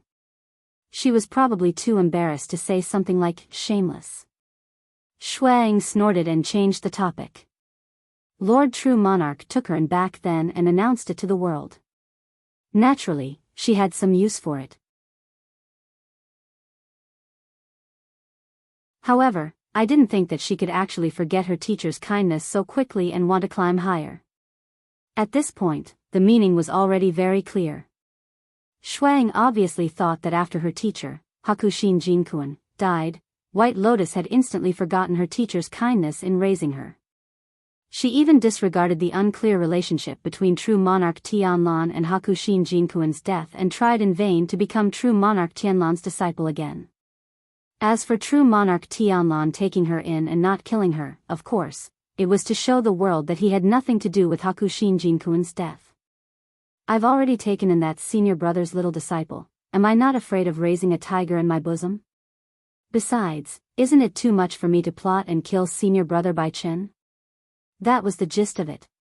Before this, both Lu Chen and Old Ma felt that White Lotus was a precocious and abnormally intelligent girl. They had imagined many of her reactions and even felt that she might endure humiliation and cultivate to great success in the future. Then, she would find an opportunity to kill true monarch Tianlan. They wouldn't be surprised. However, they really didn't expect that White Lotus actually didn't seem to take Hakushin Jinkuin's kindness as a master seriously. It was as if she was really looking forward to becoming true monarch Tianlan's disciple. Old Ma glanced at Lu Chen and asked, when you were on Mount Kunlun, did you see White Lotus and Hakushin Jinkuin not get along? Lu Chen shook his head and said, no. At that time, she was very arrogant and only spoke of her identity as the true monarch's disciple with pride. Old Ma was speechless. Beside him, Shuang stood up with a frown and said, all right, let's not talk about this nonsense. Lu Chen, the true monarch has indeed decided to accept you as a disciple and has decided to make a grand event.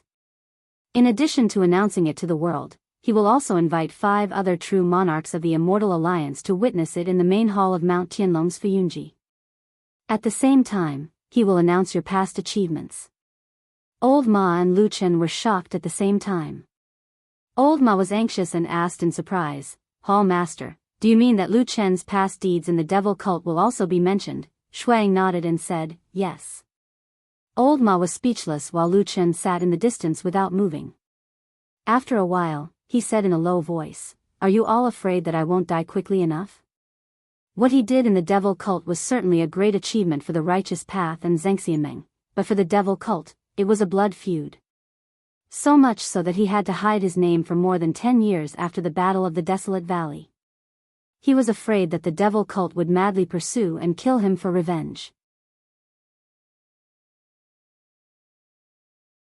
Now, in the disciple acceptance ceremony, once this matter was made public, needless to say, the devil cult would immediately know that the only successor of true monarch Tianlan was the traitor who destroyed the god-subduing mantra. One must know that Elder Ghost was not dead yet. No one knew how many remaining evildoers there were in the devil cult, how many hidden masters there were, and how many madmen there were. Shuang of course also understood the crux of this. So at this time, the gaze she looked at Lu Chen gradually softened. No matter what, although she was very envious of such a hot position, she really did not dare to sit on it so openly.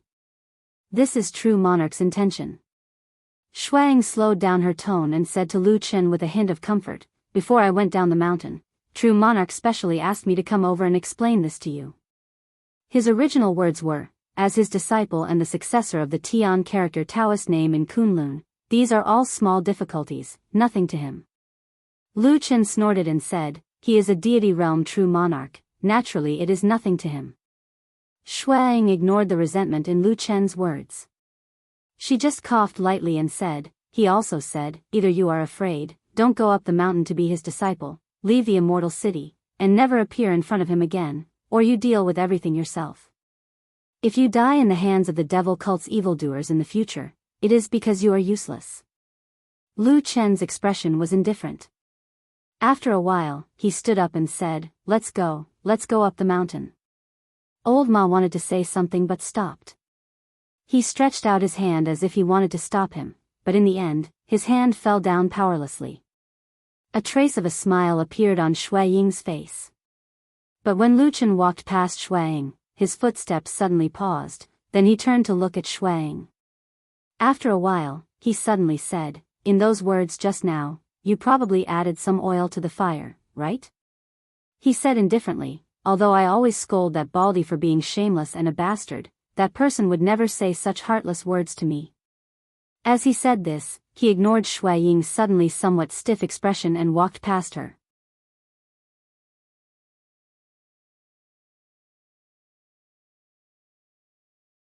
Chapter 464.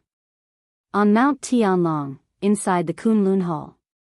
This palace was the residence of perfected Lord Tianlan on Mount Celestial Dragon.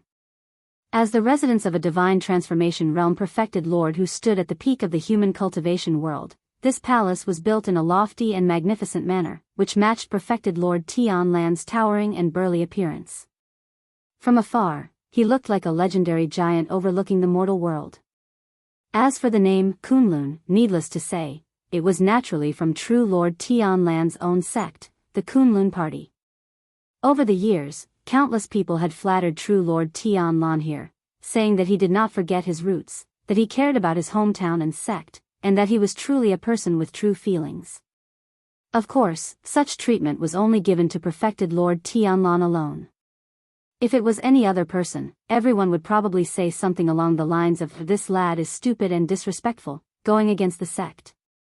How can anyone use the sect's name as the name of their residence? Damn it, damn it, damn it, damn it." Not far from the Kunlun Hall was the main hall of Fuyunji. The two halls were over 100 feet apart, and they echoed each other. The Fuyunji Hall looked a bit shorter than the Kunlun Hall, and there seemed to be some meaning behind it. Lu Chen, Old Ma, and Shuang walked past the Fuyunji Hall, and continued to the Kunlun Hall at the back. Lu Chen looked up and saw that there was no common hall plaque hanging in front of the hall. Instead, in the empty space 10 feet in front of the hall's main entrance, there was a huge boulder that had been moved from somewhere, sitting there like a small mountain. On top of it were two large words, Kunlun. When they got closer, Lu Chen's eyes fell on the two words. He saw that the handwriting on the stone was like iron and silver hooks, bold and powerful, especially at the end of the writing, which was deep and intense, as if it was going to break through the stone and leave, which was amazing. He took a few more glances and saw that there were only these two words on the stone, but no signature. He asked Old Ma, who was walking beside him, who wrote these two words. Before Old Ma could answer, Shuang, who was walking in front, had already turned around and replied, "This was written by Lord True Monarch himself." Old Ma was startled when he saw Shuaying's expression from the side. He realized that although this woman's face was calm, there was a hint of worry in her eyes. Her gaze was also fixed on Lu Chen. Lu Chen replied with an "oh" and nodded slightly. However, he did not look at Shuang and continued to walk forward. When he walked past Shuang, she seemed to have something to say, but after opening her mouth, she hesitated. In the end, she followed him without saying a word. Not long after, the three of them arrived outside the Kunlun Palace. Someone on the side reported in, and soon after, Lord True Monarch Tianlan's decree was passed down, inviting them inside to meet. After passing through the thick and heavy palace door that was about 7 or 8 people tall, they arrived at the vast and magnificent main hall. 9 giant pillars supported the dome and were carved with clouds and mist-coiling dragons. In front of the main hall, on a tall white jade lotus throne, Lord True Monarch Tianlan was sitting cross-legged with his eyes closed, resting on his wide sleeves and shiny hair. When they raised their heads and looked up, that person was solemn, like a god, causing people to involuntarily feel a sense of reverence and worship. When Shuang and Old Ma arrived, they both wore deep and respectful expressions, prostrating long ago under the throne. Only Lu Chen glanced at the half-human half-god figure on the lotus throne, then turned his gaze away with an indifferent expression. He walked to the side of a stone pillar and carefully looked at the carvings on it. "Since you've come here, why don't you kneel before me?" A deep voice that sounded like thunder suddenly rang out in the palace, rumbling like thunder. It was as if a god was speaking, causing people to revere it. Shuang and Old Ma's bodies trembled slightly, their heads lowered even more, and there was a faint look of fear on their faces. For some reason, in this Kunlun Palace, Lord True Monarch Tianlan's aura was many times stronger than usual. Moreover, following his voice, the entire palace seemed to be resonating with him, as if this incomparably powerful true monarch had already become one with this towering and majestic palace, transforming into a true god, looking down on the insignificant ants of the human world. The only exception was probably Lu Chen. Perhaps, he was a stubborn ant. In such a situation, Lu Chen did not seem to be affected by the true monarch's aura at all.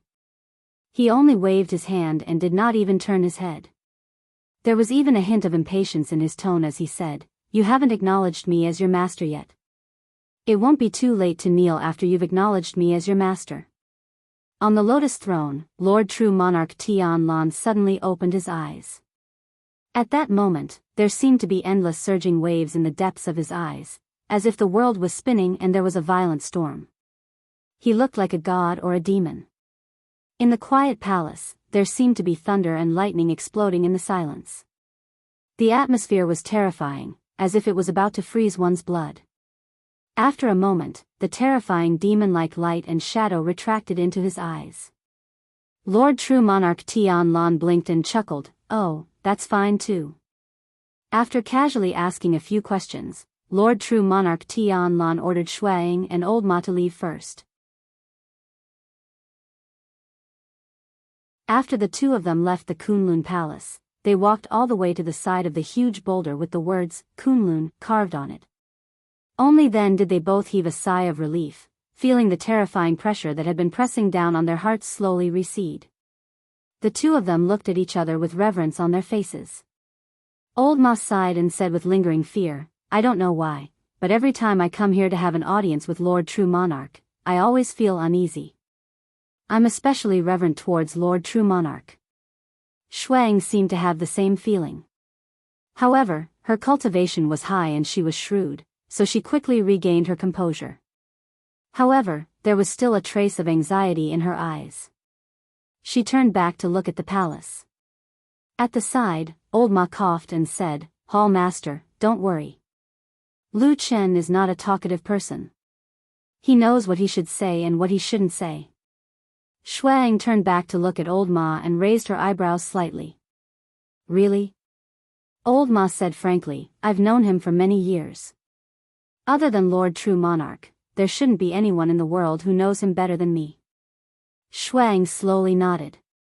Although she didn't say anything, her expression clearly showed that she was relieved. Old Ma secretly cursed in his heart. However, in the face of this powerful woman, he was not like Lu Chen. He was still tactful. He immediately changed the topic with a smile. Then, he hinted that before he came, he had already discussed it with Lu Chen and so on. What happened before was just a misunderstanding. Of course, it must be that Lu Chen's brain was stiff and he inexplicably misunderstood Hall Master. In short, everything was that idiot Lu Chen's fault. "Hall Master, you don't have to worry." Shuang was very happy after hearing this. When she looked at Old Ma again, she immediately felt that he was more pleasing to the eye. She nodded slightly and said, I didn't realize before that you were also a capable person. If you have time in the future, come visit me more often. Perhaps I can be of help to you." Old Ma laughed and hurriedly cupped his hands in thanks. Then, the two of them talked and laughed harmoniously, looking like old friends who had known each other for many years. At the same time, in the solemn Kunlun Great Hall, Lord True Monarch Tianlan, who was sitting on the throne, glared angrily. He looked as terrifying as a demon god. He said to Lu Chen below, "Hey, why are you so insensible? There were outsiders here just now. Why can't you give me some face?" Bullsh *T. Lu Chen turned around rudely and looked at the damn baldy. He scolded, "Didn't you tell me when I was young that the 9 dragons' dharma bodies Tao, magic, and divine sense was a trick of a Jianghu swindler? Now you're actually using it?" Lord True Monarch Tianlan coughed and said seriously, "Later on, I found that this thing was quite useful, so I used it for a while." "What's wrong with that?" Lu Chen sneered and looked disdainful. Then, he said angrily, "You're too unkind. You said that you wanted to take me as your disciple and announced to the world that you would let me reach the heavens in a single step. But in fact, you're putting me on a fire to roast. You're probably afraid that I won't die, right? You still want me to respect you and bow down to you?" Scram! Lu Chen looked very annoyed as he scolded the Divine Transformation Realm True Monarch.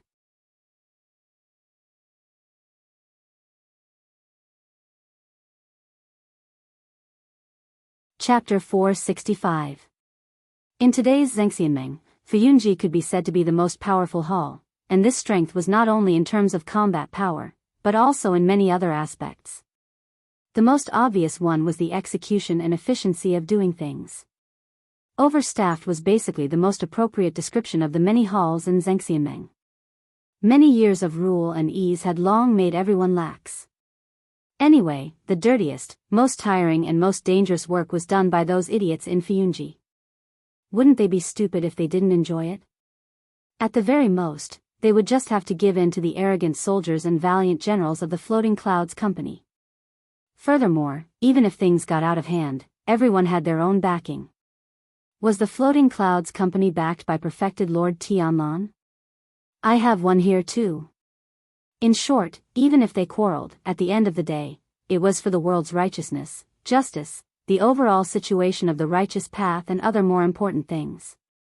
Everyone would be fine if they each took a step back, as long as they didn't suffer any immediate losses. Therefore, for many years, probably only Fuyunji, who had foolishly fought with the most dangerous enemy, the devil cult, could still maintain that kind of bloody and sharp aura. Take this time, true Lord Tianlan's plan to hold a disciple ceremony for example. He had announced this to the public 3 days ago, but if the task of organizing this disciple ceremony was given to any other hall in Zhengxianmeng, not to mention 3 days, even if you gave them a month, they might still mess it up. Everyone would kick each other's balls and quarrel with each other. In addition, each of them would secretly take some money from these missions. After about 3 months, the budget would increase by 5 or 6 times, and it would be done. Fuyunji was different. The group led by Shuang mobilized all the forces at hand and did their best. Then, everything was set up in 3 days, and according to true Lord Tianlan's instructions, they informed all the important people in Zhengxianmeng, big and small. After all, perfected Lord Tianlan's status was unquestionable. Moreover, his disciple recruitment this time round was akin to his direct line of descent, so he had to take him seriously. However, there were still some restraints in the process. If he really wanted to go all out, with perfected Lord Tianlan's identity, not only would he cause a stir in the Immortal City and the perfected Immortal Alliance, he would also cause a stir in the human cultivation world and countless sects and clans in the entire Divine Land. As long as he sent an invitation, they would probably all come. Of course, in this way, the time would be delayed for a long time. After all, China was so vast, and it would take time for people from remote places to come over, right?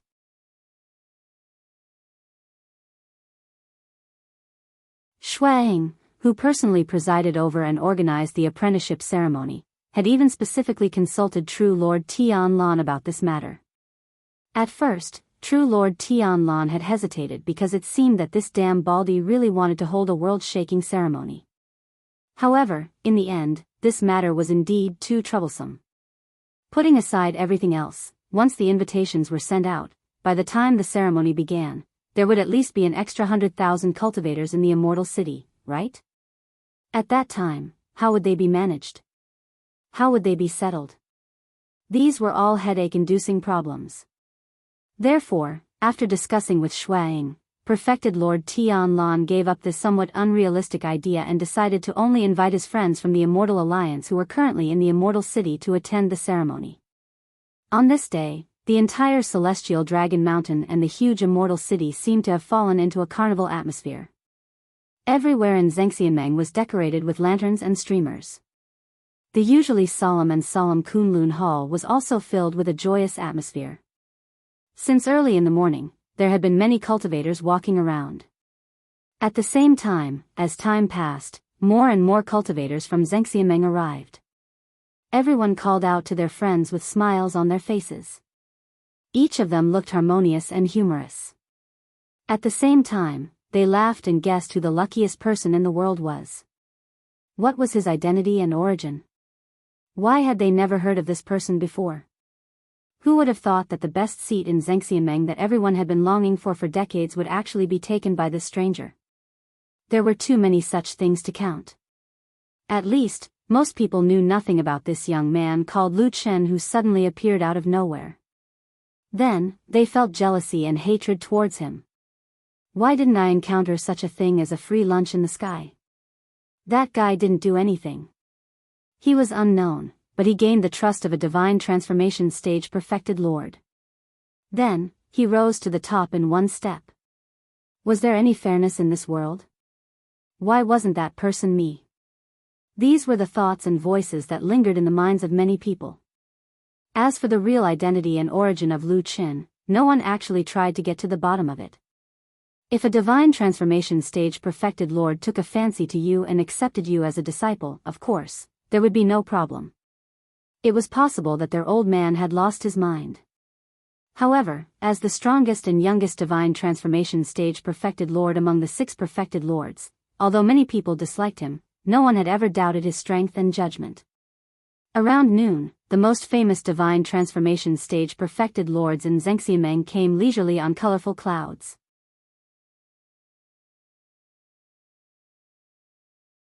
Along the way, they were all high and mighty, looking down on the world, and looked extremely arrogant. Of course, they did have the capital to be arrogant.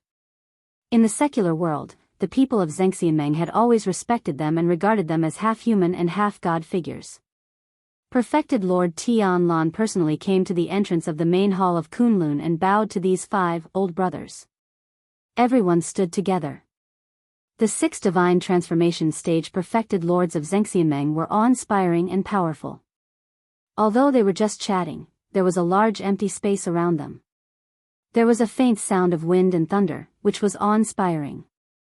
After chatting for a while and receiving many sincere or fake congratulations, perfected Lord Tianlan, who was smiling, personally invited the 5 divine transformation stage perfected lords who had come to watch the ceremony and congratulate them into the main hall. After they went in, someone outside the house shouted, "The ceremony begins." The 6 perfected lords walked into the main hall and saw that both sides of the hall were already filled with people. There were 5 big chairs placed under the tall lotus throne in the center, and there were several rows of chairs behind it. The people sitting on the chairs were the real figures of Zhengxiameng. They were under the 6 perfected lords and were the high-level cultivators who ruled over billions of lives in the vast land of the divine land. Further away were the cultivators of Zhengxiameng who had almost come to watch the show. Most of them were standing, but there were also many good-looking figures among them. Obviously, there were also hidden dragons and crouching tigers. After a while, everyone sat down. Perfected Lord Tianlan returned to the lotus throne and his expression turned solemn. It could be said that he looked solemn and dignified, like a god. The people in the main hall immediately felt the powerful aura and quieted down, looking at him with some reverence. After a while, someone sang, "Lu Qin has come to see you." The sound of footsteps was heard. Like a gust of wind, everyone, including the divine transformation stage perfected lords, looked back and saw a figure walking in from outside with steady steps. It was Lu Qin. At that moment, countless eyes fell on him. Some were like fire, some were like fire, some were like frost, some were like snow, some were as gentle as water, and some were as cold as knives. Lu Qin seemed not to feel anything around him. He walked all the way to the lotus throne. Contrary to his usual unruly manner, his expression was solemn and respectful. He actually quietly and honestly knelt on the ground, giving the person on the lotus throne enough face.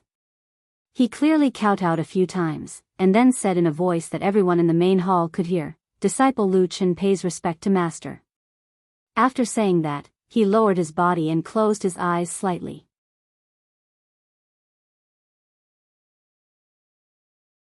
When his face was close to the ground and he felt the coldness of the stones on the ground, for some reason, Lu Qin suddenly remembered that day many years ago, in a deserted and dirty corner. He also knelt in front of the same person and called out the 2 words, "Master." Suddenly, decades passed in the blink of an eye. The child of that year had grown up. And at this moment, was his heart as pious as it was back then? He closed his eyes, letting all the light disappear into the depths of his pupils.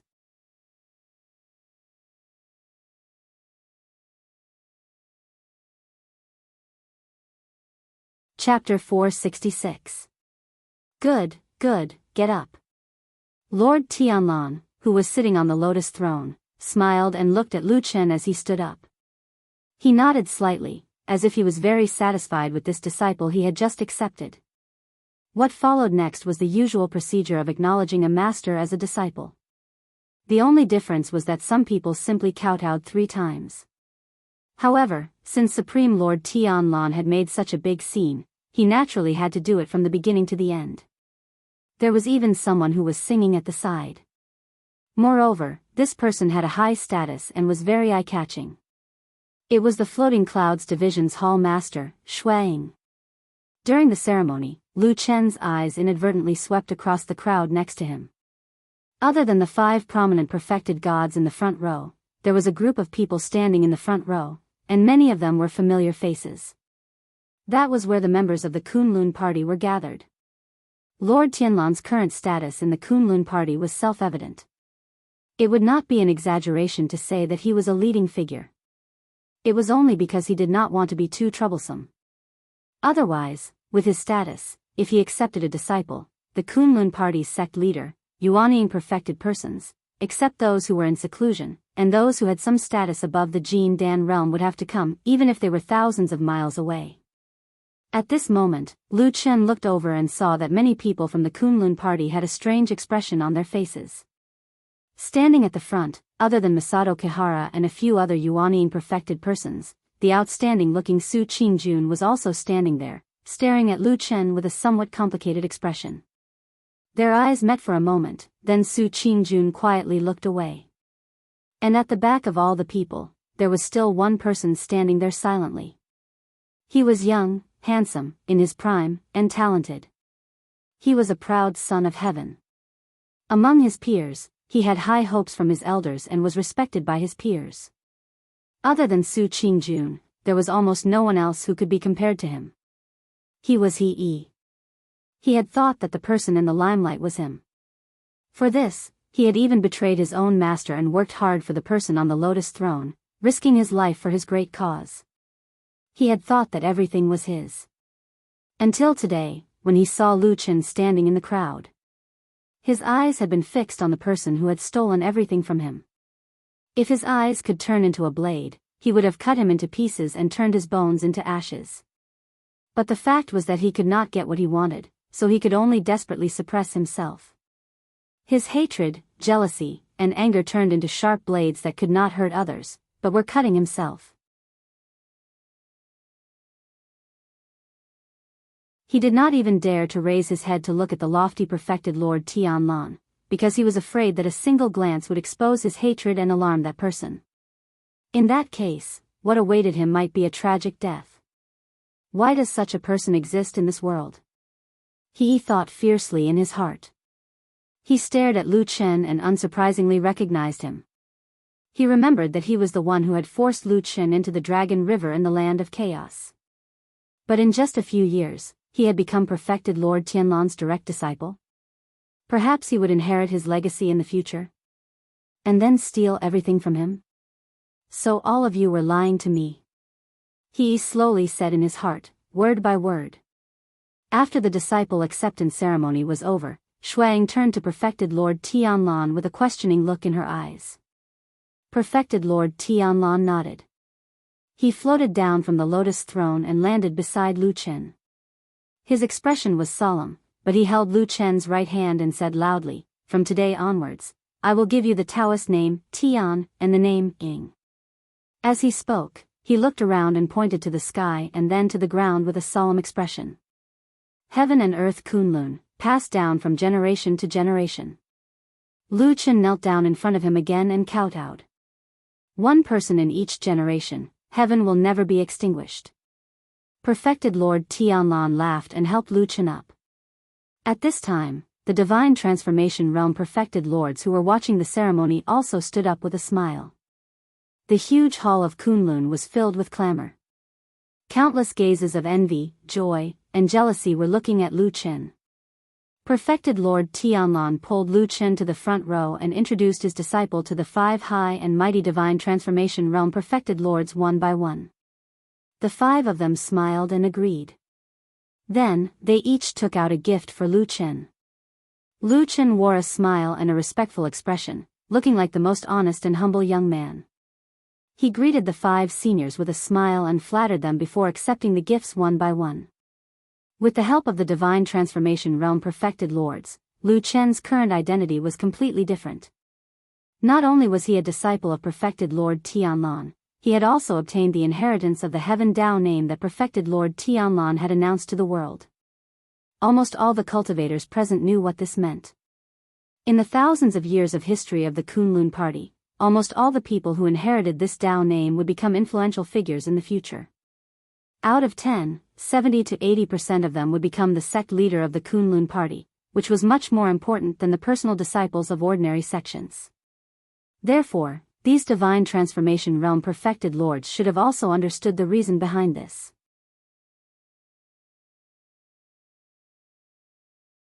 Or perhaps they were giving face to Perfected Lord Tianlan, who was currently at the peak of his power. The gifts they gave were truly extraordinary.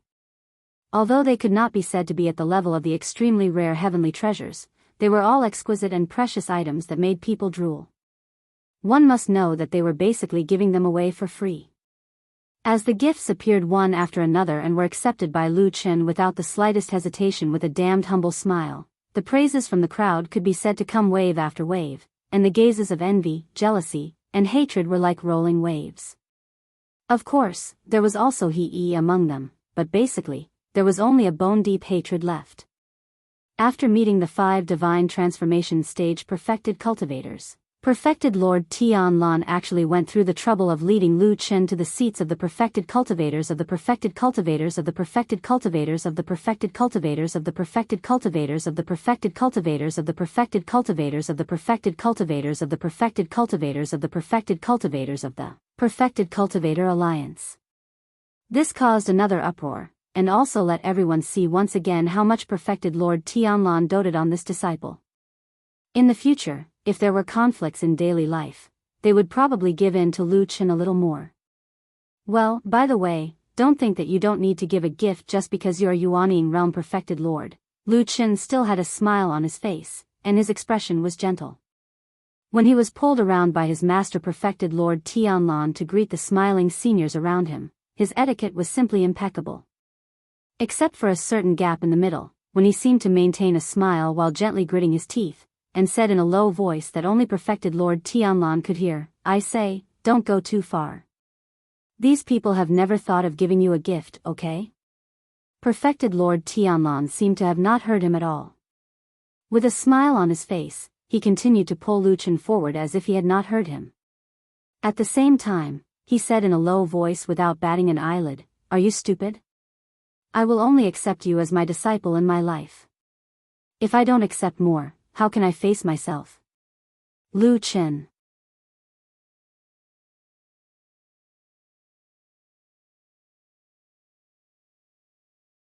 Chapter 467. Lu Chen, come and greet Perfected Long Tai. Perfected Lord Tianlan pulled Lu Chen to a square-faced and majestic Yuanying Perfected Master. He first smiled and nodded at Perfected Long Tai. Perfected Long Tai didn't dare to be rude to him and hurriedly bowed with a smile. Perfected Lord Tianlan then turned to Lu Chen and said, "Perfected Long Tai is a famous figure in Zhengxianmeng. In the Heavenly Law Hall, he is the most upright person and has always been respected by his peers." This was a praise from a famous soul formation Perfected Lord who could even be considered the #1 person in Zhengxianmeng. Even though Perfected Long Tai wasn't on the same side as Fuyunji, he couldn't help but smile and thank him profusely. Lu Chen walked over obediently and greeted him with the etiquette of a junior. Then, he respectfully called Perfected Lord Tianlan martial uncle. Perfected Long Tai was delighted at first and then shocked. He hurriedly shook his head and said, "Nephew, you can't do this. I don't dare to be on the same level as Perfected Lord. In the past, I've always done the etiquette of a junior. How can I go overboard today?" Perfected Lord Tianlan didn't care and laughed. "He's a young man. It's only right for him to respect you as a senior. Today is a joyous day. Long Tai, you don't have to worry about it." Ha ha ha ha. Perfected Lord Tianlan's laughter was hearty and righteous. Instantly, it attracted a wave of flattery. They all said that Perfected Lord Tianlan was broad-minded and had an imposing appearance. Perfected Long Tai couldn't help but nod and laugh. Then, his gaze fell on Lu Chen. He nodded and said seriously, "I see that nephew Lu Chen is talented and outstanding. You're truly a dragon among men. In the future, I will study hard and train hard under you. In time, I will definitely become a hero of my righteous Tao Immortal Alliance." As he spoke, he reached into his clothes and took out a jade bottle with a 5-petal red plum drawn on it. Under everyone's gaze, Perfected Long Tai's eyes flashed with a hint of pain. But then, his expression returned to normal. He stuffed the jade bottle into Lu Chen's hand and smiled. "This is a superior-grade spirit pill called Red Plum. It's most effective for meridian and internal injuries. As long as your heart isn't completely shattered, taking this pill will save your life. It'll be a little more protection when you roam the pugilistic world." The crowd in Kunlun Palace was stirred. Many knew how precious the Red Plum spirit pill was, but almost no one expected it to be Long Tai Lan to be so generous. Earlier on, when Perfected Lord Tianlan brought Lu Chen to meet a few nascent soul-perfected beings, the gifts they gave were considered ordinary. Of course, this was only for perfected Yuanying. At least for ordinary cultivators, the gifts from those Yuanying perfected lords were already precious. Looking at the Red Plum spirit pill in his hand, Lu Chen was shocked. He looked a little uneasy and didn't dare to accept it directly. Instead, he turned to look at Perfected Lord Tian. However, what kind of person was Perfected Lord Tianlan? With one look, he could tell that the kid was gripping the jade bottle tightly and had no intention of letting go. Perfected Lord Tian coughed and clapped his hands. "Lu Chen, why aren't you thanking Perfected Long Tai for his kindness? In the future, all of us will be in the true Immortal Alliance, and we will be one family. Today, we have formed a relationship, and there will be karma in the future. You must remember this in your heart." As he spoke, he even smiled and reached out to pat enlightened Long Tai's shoulder, nodding to him. Lu Chen nodded and bowed to Perfected Long Tai solemnly. "Thank you, Uncle Master." A trace of joy flashed across Perfected Long Tai's eyes as he nodded with a smile. It was only then that the people at the side came to their senses and thought, so that's what's going on. Perfected Lord Tianlan is a powerful and prestigious Perfected Lord of the Soul Formation realm. If he were to give out an ordinary gift, wouldn't it be akin to slapping Perfected Lord Tianlan in the face if it was a slightly lower grade gift? "I'm holding a disciple recruitment ceremony. On such an important and solemn occasion, you brought a broken thing over. Are you trying to disgust me? Are you looking down on me? Are you going to slap my face? Are you dissatisfied with a divine transformation stage perfected lord like me? Or do you want to go against me?" F***CK. There was no way to think about what happened next. It was supposed to be a joyous day. They happily came to the palace of Kunlun to congratulate Perfected Lord Tian and form a bond with a divine transformation stage Perfected Lord. But if they gave too little gift, wouldn't the bond become an enemy? Who would have thought that Perfected Long Tai, who usually looked old-fashioned and upright, would think deeper than everyone else today? For a moment, everyone looked at Perfected Long Tai differently. Perfected Long Tai, on the other hand, revealed a pleased expression as he took a step back and stood among the crowd. After a while, many people present thought of another matter. It was the few nascent soul-perfected ones with relatively ordinary gifts that Perfected Lord Tianlan brought Lu Chen to see just now. Sure enough, at a glance, the 3 or 4 nascent soul-stage Taoist masters all looked extremely ugly. Their faces were green and white. Among them, there was an impatient one who was already glaring at Taoist Master Long Tai angrily, looking like he was gnashing his teeth. Perfected Long Tai didn't care about this at all. He didn't even bother to look at them. Was this a joke? That was an outstanding peak Perfected Lord. His influence was so great that no one in Zhengxianmeng could compare to him.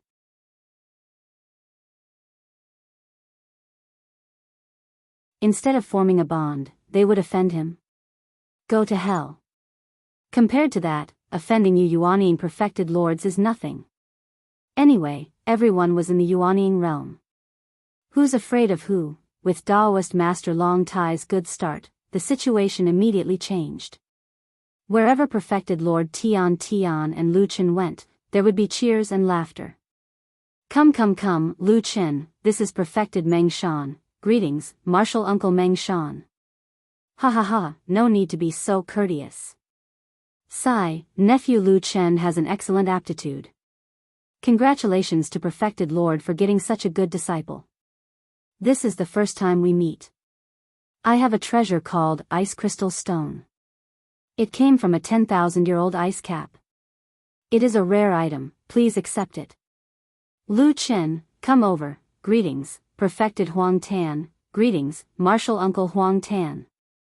Ha, nephew need not be so courteous. TSK, nephew Lu Chen is young and handsome. Now you are married. Young man, don't say a few words and I will be embarrassed. Come, this is the first time we meet. This King Wu hook, that can cut through gold and jade is a greeting gift. Come, this is perfected Tong Shan. Ha, this is perfected Yen Zhao. Come quickly, Lu Chen, come and greet this person. She is not an ordinary person, she is the famous celestial Chui Wei. Oh, and this is perfected by Sha. In the end, the people of the Floating Clouds office were the ones who were smart. Shuang made a gesture without batting an eyelid. Old Ma, who was beside her, ran over like a wisp of smoke. He held an extremely large and solemn red wooden tray in his hand and began following Lu Chen and True Lord Tianlan step by step. Lu Chen took one and put another on the wooden plate. There was no other way. He couldn't just put it into the tree hole in front of everyone, right? Therefore, he could only trouble Old Ma to carry the plate. Furthermore, one plate could not fit all of them. After all, there were big and small treasures. After filling it up, Old Ma ran back and put it away. Then, he took another plate and ran over. For a moment, he attracted the attention of many people. Why did it seem like Fuyunji's preparations were very thorough?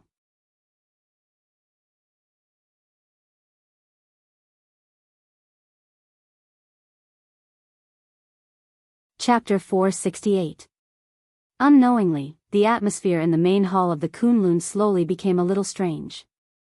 Most of the people who could stand here today were cultivators with status or roots in Zhengxianmeng. Since they had status in Zhengxianmeng, they were also a group of elites in the vast land of Shenzhou. Most of the people who could reach such a position were smart people, and some things could naturally be seen by those who were observant. However, most of the people seemed to be unaware of this. Everyone was amiable and polite. Wherever perfected Lord Tianlan and Lu Chen went, there was a sea of joy and flattery. Only the 5 big shots who were also perfected lords of the divine transformation realm behind them had a slightly different expression from the rest. Some frowned slightly, some smiled with slight disdain, and of course, there were also some who seemed to be smiling as if they could not help laughing. After walking around like this, perfected Lord Tianlan brought Lu Chen to meet a large number of Yuanying Zenrens. Old Ma, who was following behind, received gifts until his hands were sore, but he was unusually excited.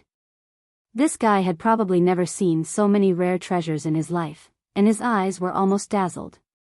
Seeing that there was only one last group of people left, when perfected Lord Tianlan led Lu Chen to that side, he did not stop in front of the few Yuanying Zenrens in front of the crowd this time. Instead, he nodded at them with a smile and walked forward. The people next to him were stunned, but after taking a closer look at the crowd, they came to their senses. It turned out that the people standing there were all people from the Kunlun party. It seemed that perfected Lord Tianlan was a little embarrassed to attack his own people after all. After seeing perfected Lord Tianlan's action, the few Yuanying Zenrens of the Kunlun party were obviously relieved and a smile appeared on their faces. After all, they were from the same sect as perfected Lord Tianlan. If perfected Lord Tianlan really brought Lu Chen to meet them, not only would they have to give him a greeting gift, but because of this relationship, they would most likely give him a better gift than the others. Seeing that things were as such, perfected Lord Tianlan was about to walk past the Zenrens of the Kunlun party with Lu Chen. Unexpectedly, at this moment, Lu Chen, who had been quietly following behind perfected Lord Tianlan and had never overstepped the rules for so long, suddenly turned around and actually left perfected Lord Tianlan behind. He took a few steps forward and bowed to one of the few Yuanying Zenrens of the Kunlun party. With a smile on his face, he said very politely and respectfully, "Greetings, Uncle Master." There was a sudden commotion in the crowd. Many gazes looked over curiously, including perfected Lord Tianlan, who was walking in front, who also looked back in surprise.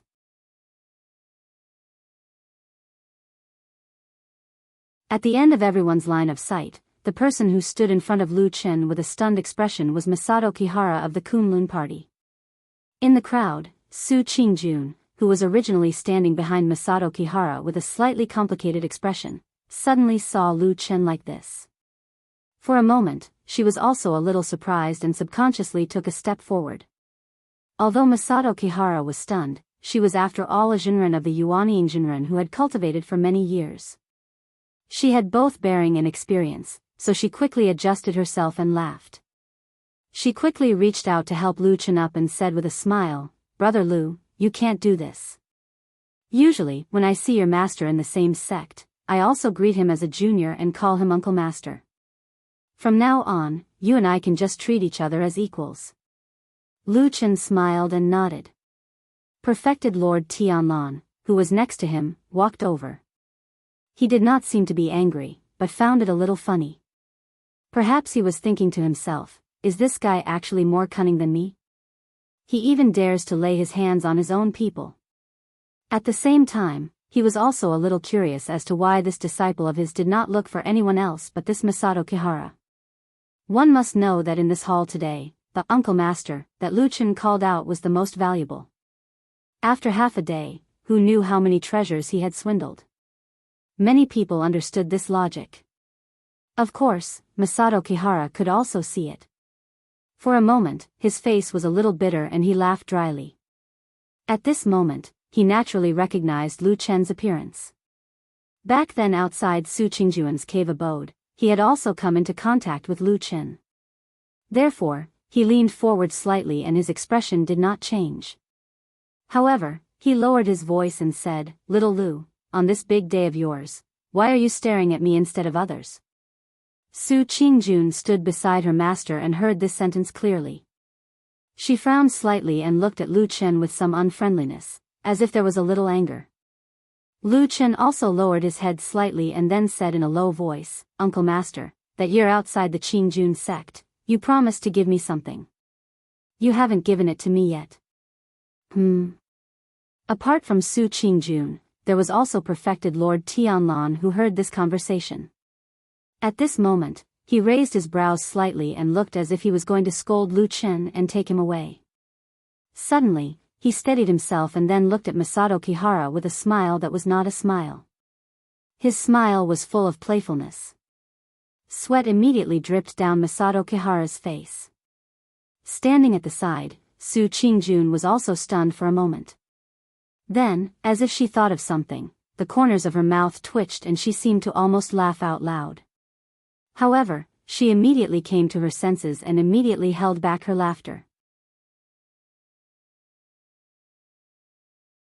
When she looked at Lu Chen again, she found that he was also looking at her, intentionally or unintentionally. Their gazes met in midair. Su Qingjun gently gritted her teeth, glared at him, and then turned her head away. After a moment, Masato Kihara coughed and laughed. "Brother Lu is too polite. Today is your big day. With a famous teacher like Uncle Master Tianlan, your future is boundless. You will definitely be the pillar of the new generation of our Kunlun party." As he said this, he paused for a moment and stretched out a hand to touch his body. The surrounding crowd immediately burst into laughter. It wasn't entirely out of mockery, it was just that this matter seemed rather amusing. However, it was obvious that Masato Kihara was a little unprepared for the current situation. Although he had said the polite words, when his hand touched his body, his movements were slow. It seemed that he had not thought about what gift to give. Outsiders might not understand, but most people in the Kunlun party knew that Masato Kihara was born in Tieji, and his resources were not as rich as the Kunlun party. It was only in recent years that he clung to the thigh of perfected Lord Tianlan that his life slowly got better. But it was also because of this that he could not show his timidity when perfected Lord Tianlan was looking at him with a faint smile. Just as he was cursing Lu Chen in his heart and was about to bleed with heartache, suddenly, Su Qingjun beside him took a step forward and put a small box in his hand. Masato Kihara was shocked. Before he could react, he heard Su Qingjun say calmly, "This is the famous tea, Little Crane. It is unique to the Yi family of Kunlun Mountain's tea-growing family. It can calm the mind and is quite effective for cultivating qi. There is only a small amount produced every year, and it is only given to those who are fated." After saying that, she did not look at Lu Chen. She lowered her eyes and took a step back, standing behind Masato Kihara again. "Yi family, Little Crane." The smile on Lu Chen's face suddenly disappeared. After a while, he suddenly sighed softly and muttered to himself in a low voice, "Are we fated?" He shook his head and his expression suddenly seemed a little bleak. He then took the tea from the startled Masato Kihara's hand, bowed to him solemnly, and turned to walk forward. Perfected Lord Tianlan smiled slightly and also turned to leave. Behind him, Su Qingjuan's bright eyes glimmered with a trace of pain and gentleness. She quietly glanced at Lu Chen's back.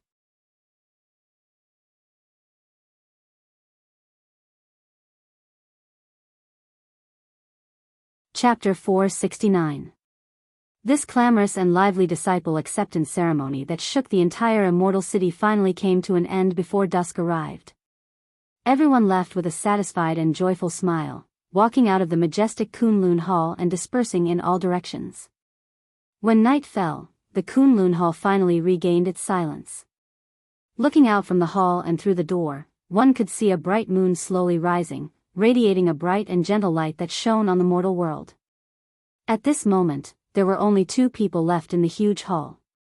When there was no one around, perfected Lord Tianlan casually sat on the ground, gazing at the bright moon in the distant night sky with a deep gaze. Beside him, Lu Chen also sat quietly, but he did not look at the moonlight outside. Instead, he was staring at an unknown dark corner in the hall, lost in thought. Not far behind the 2 of them, under the white lotus throne, on the tall and wide wooden table, all kinds of rare treasures were piled up like a mountain, to the point that the table could no longer hold them all. They slid down like worthless sand and piled up around the table, forming a treasure mountain that could make most cultivators in the world go crazy with envy. However, the 2 of them did not seem to be among the majority of the cultivators, because from the beginning to the end, perfected Lord Tianlan and Lu Chen did not look back at the treasure mountain. This silence lasted for a long time. Suddenly, at a certain moment, Lu Chen broke the silence and said, "Hey, let me ask you something." Perfected Lord Tianlan replied with a "Hmm." Lu Chen said, "Did you want to take me in as your disciple when you took me in and nurtured me when I was young?" Perfected Lord Tianlan retracted his gaze from the moonlight and turned to look at Lu Chen, saying, "No." Lu Chen asked, "Why?" Perfected Lord Tianlan said calmly, "What you wanted to do back then was too dangerous. Even I couldn't guarantee your safety. Moreover, it seemed that after you sneaked into the devil cult, you would most likely die. So, you see, I can't possibly place all my hopes on a person who can die at any time, right?" Lu Chen sighed and said, "In any case, today is the first day I formally acknowledged you as my master. You don't have to be so straightforward with your words." Perfected Lord Tianlan smiled warmly and said, "Apart from being with you all these years, it's rare for me to be able to speak freely. I'll take this opportunity to say a few more words. I'm delighted to see you suffer." Lu Chen rolled his eyes and said grumpily, "You are a famous divine transformation stage perfected cultivator. Why are you acting like a resentful woman? Do you have to do this?" Perfected Lord Tianlan burst into laughter and looked delighted. When Supreme Tianlan's laughter stopped, Lu Chen looked at him and said, "Well, no matter what, I've taken you as my master. What do you need me to do next?"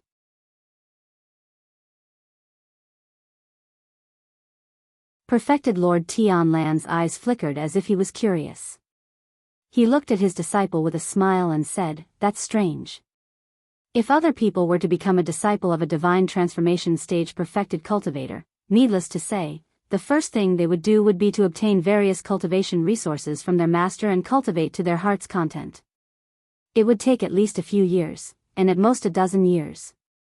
If they don't improve their cultivation to the Jin Dan Yuanyin realm, they would be too embarrassed to tell others that they are the disciple of a divine transformation stage perfected cultivator. Why is it that when it comes to you, you don't even think about cultivation and the first thing you want to do is to help me?" Lu Chen's expression was indifferent and did not seem to be affected. He said, "That's for others. The situation is different. You are not those other perfected cultivators, and I am not those people." Perfected Lord Tianlan stared at him for a moment and then nodded. He seemed to be a little emotional, but he did not dwell on this matter. Then, he asked calmly, "Then can I trust you completely, Tianing?" Lu Chen sat where he was and didn't answer immediately. His expression was a little strange. He didn't know if it was because of the sudden call, or if it was because of the high and mighty person in front of him saying the word, "believe." After a long time, Lu Chen raised his head and met Perfected Lord Tianlan's gaze. He nodded and said calmly, "Sure." He said calmly, "You can trust me. The Kunlun party has dispatched many people recently. Almost all of them have arrived at Immortal City." In the quiet hall of Kunlun, Perfected Lord Tianlan and Lu Chen sat side by side. Their voices were so soft that only the two of them could hear them. This group of people includes the other experts of the Kunlun party. Together with Fuyunji, they are the two strongest forces under me. If I want to do something big, I must integrate these two forces. Perfected Lord Tianlan looked at Lu Chen and said, "But it is not that easy. Although both sides listen to me, it will be troublesome to integrate them. Shuang is very capable, but the Kunlun party is very biased and may not be willing to submit to her. So I need someone to mediate between them, and this person is none other than you." Lu Chen nodded silently. He had no objections to this. Regardless of anything else, he was the only disciple and successor of Perfected Lord Tianlan. This was enough for the experts of the Kunlun party to acknowledge him. Moreover, he had been in the shadow of Fuyunji for at least 20 years. He was very familiar with Fuyunji. Therefore, Lu Chen did not reject this. He nodded and said, "Okay, I will do my best." When Perfected Lord Tianlan saw that he promised so readily, a hint of gratification flashed across his face. He nodded and said, "Don't worry, when it's time to support you, I'll definitely do so. Also, I won't treat you badly. At the very least, I'll let you have the strength to fight against a nascent soul-perfected master." Lu Chen smiled and suddenly asked, "Can I trust you?" Perfected Lord Tianlan was stunned. "Of course. Why do you suddenly ask this?" Lu Chen looked into his eyes and said, "Then you said you wanted to do something big. What is it?" Perfected Lord Tianlan said without hesitation, "You know me. For so many years, my top priority has been to completely annihilate the devil cult. Therefore, your next task is to mediate between the two parties. You will command and pursue the remaining members of the devil cult and try to completely destroy this tumor." Lu Chen nodded and said, "I understand. What else?" Perfected Lord Tianlan looked at him for a while and suddenly smiled. "What else? What are you referring to?" Lu Chen did not smile. He only looked at him quietly. The bright moon outside the hall finally rose into the night sky. The shadows on the ground gradually became shorter and blurred. The mountain of treasures behind them also quietly disappeared into the darkness. The surrounding was silent. The smile on Perfected Lord Tianlan's face gradually disappeared. He looked at Lu Chen indifferently. His gaze gradually turned from gentle to deep and boundless, like the ocean with faint waves rising and falling. "Why do you ask me this?" When Perfected Lord Tianlan spoke again, his voice was still deep and thick. However, there seemed to be a hint of thunder in it.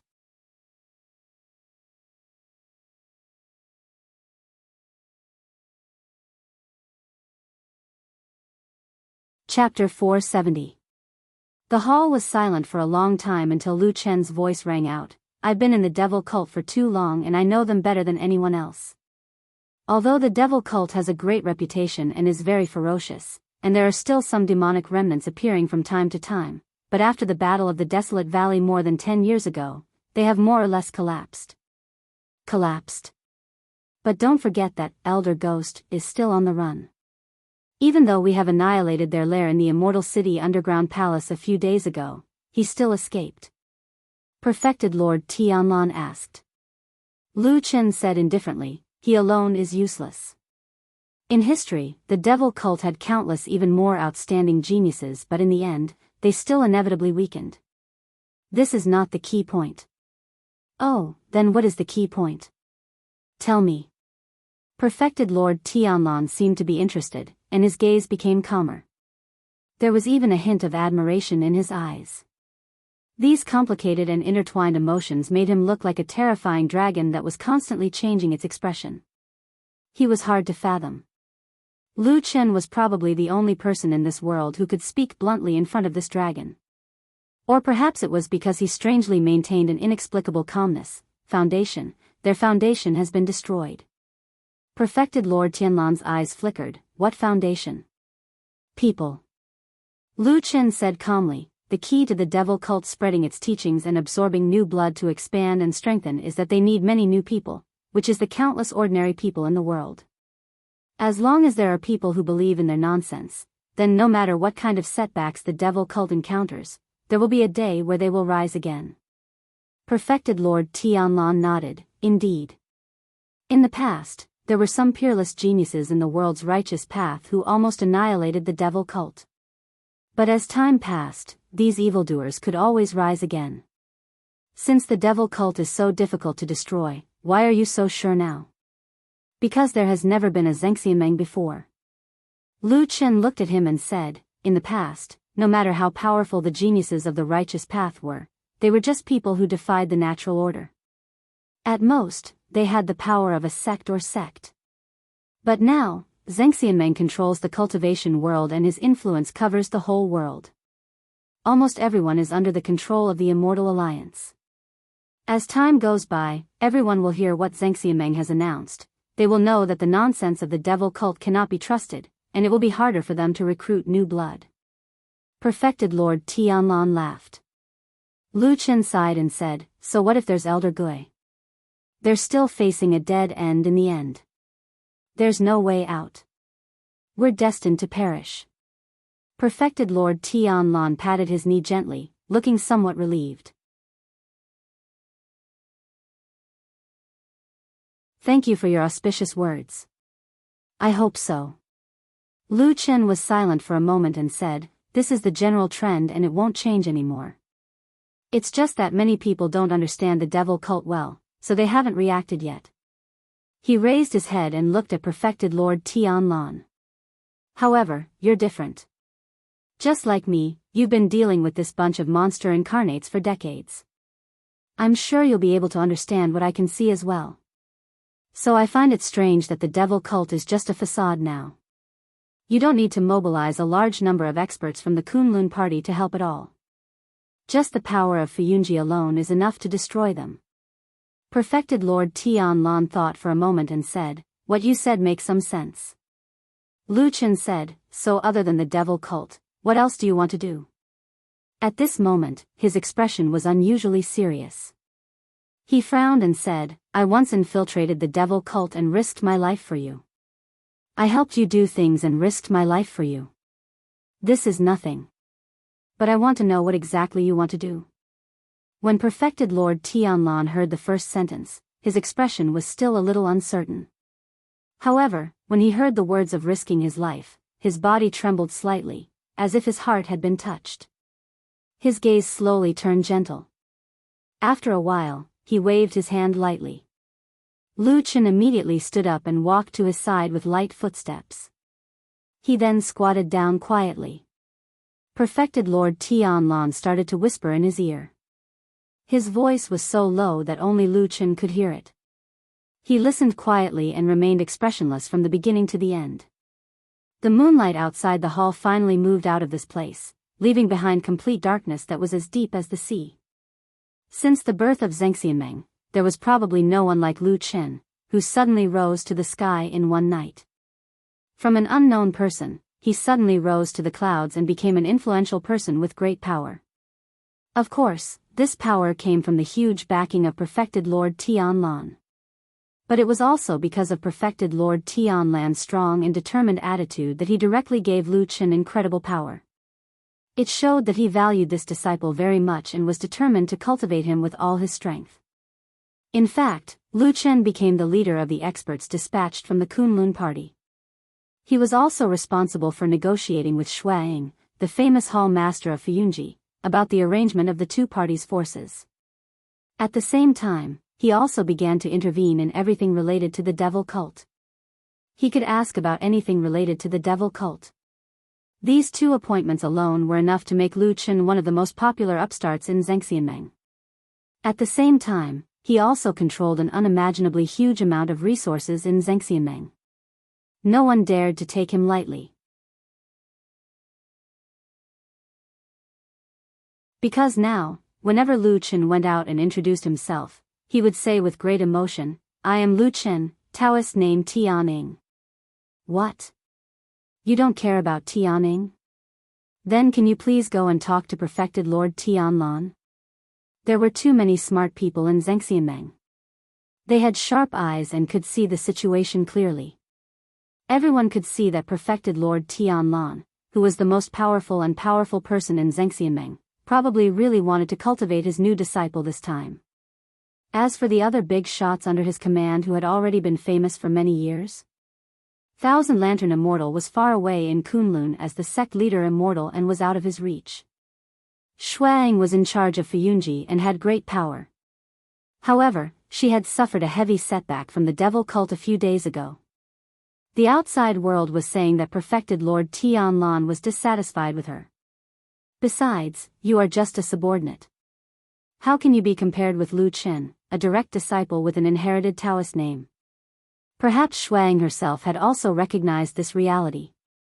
So when Lu Chen came to her and asked for the dozen devil cult captives he had captured in the underground palace, Shuang agreed without hesitation, even though it was Fuyunji's biggest responsibility to interrogate and deal with the devil cult for the past few decades.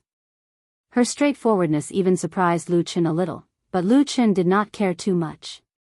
In fact, he just came to Fuyunji for a trip. For many years, the prison of Fuyunji had been the safest place to imprison dangerous members of the devil cult. For so many years, no one had ever escaped, so Lu Chen did not want to cause trouble. Outside the prison of Fuyunji, while waiting for those people in front to go through the complicated and tedious procedures to open the door, Lu Chen looked back and saw a man and a woman following behind him. The man was still Old Ma, but the woman was not White Lotus who had been with them for the past few days. Instead, it was Su Qingjun. At this moment, Su Qingjun did not have much of an expression on her face, but when she occasionally looked at Lu Chen, her eyes were a little complicated. She probably grew up in a quiet and peaceful environment of an aristocratic family and had never seen a man like him who insisted on using power to transfer her here. However, at this time, Lu Chen did not look at her. Instead, he frowned slightly, as if remembering something. He asked Old Ma in a low voice, "Where is White Lotus? Why haven't I seen her recently?" Old Ma shook his head and said, "I don't know either. It seems that since that day at Horse Washing Bridge, she has been hiding from us and refused to come over." Lu Chen was silent for a moment and said in a low voice, "Is she angry?"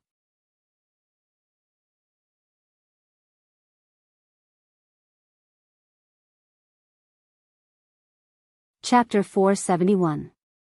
Why is she angry? The one who asked this question was Su Qingjun, who had been standing silently at the side. She was from the Kunlun party and had met White Lotus before. Although she had just arrived in Immortal City and did not know much about the entanglement between White Lotus, Lu Chen, and Old Ma in the past, she heard that Lu Chen and Old Ma's words were a little strange. She was also a smart and sensitive woman, so she asked directly. Lu Chen was stunned and did not know what to say for a moment. He looked at Old Ma. Old Ma also shrugged and turned his head, obviously not wanting to answer this question. Lu Chen was a little helpless. After thinking for a moment, he whispered to Su Qingjun, "Old Ma, and I guessed it privately." She probably thought that she would become the bald head's disciple. Old Ma stood at the side and listened.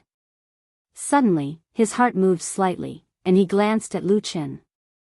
In the words just now, it seemed inconspicuous, but Old Ma and Lu Chen had been together for many years, so he still heard something strange in it.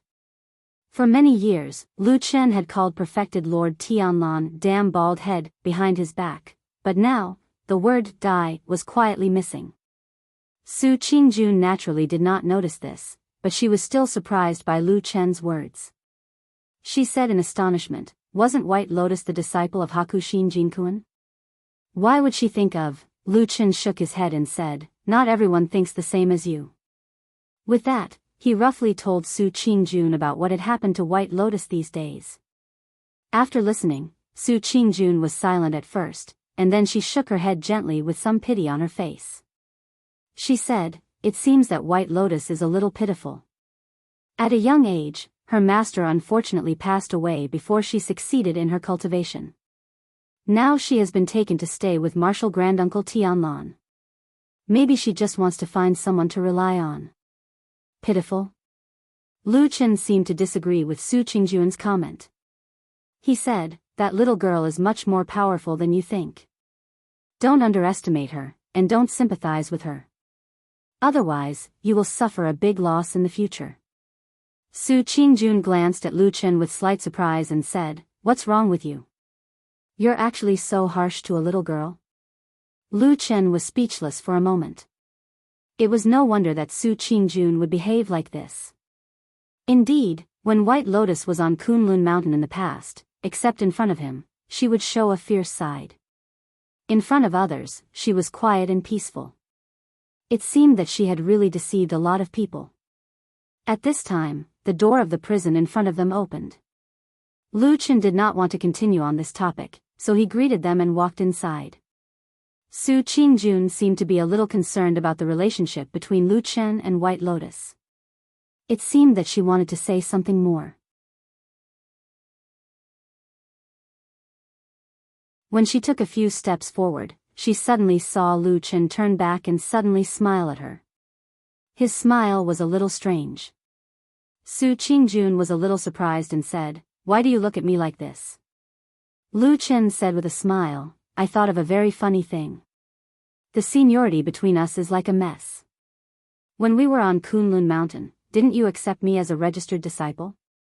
Now here, your master, Masato Kihara, has to call Tianlan martial uncle. Then you will become a junior to me, won't you?" Su Qingjun thought it was true. She snorted and walked forward grumpily, saying, "Don't expect me to call you martial uncle." Interrupted by him, Su Qingjun forgot what she wanted to ask White Lotus. As for Lu Chen, he smiled and walked into the dark cell with her. Most of the cells in the world were dark and depressing because they were a place to imprison people and make them lose their freedom. It was a place where countless pains were created. Almost no one liked to stay here. No matter the prisoners or the people who were themselves free.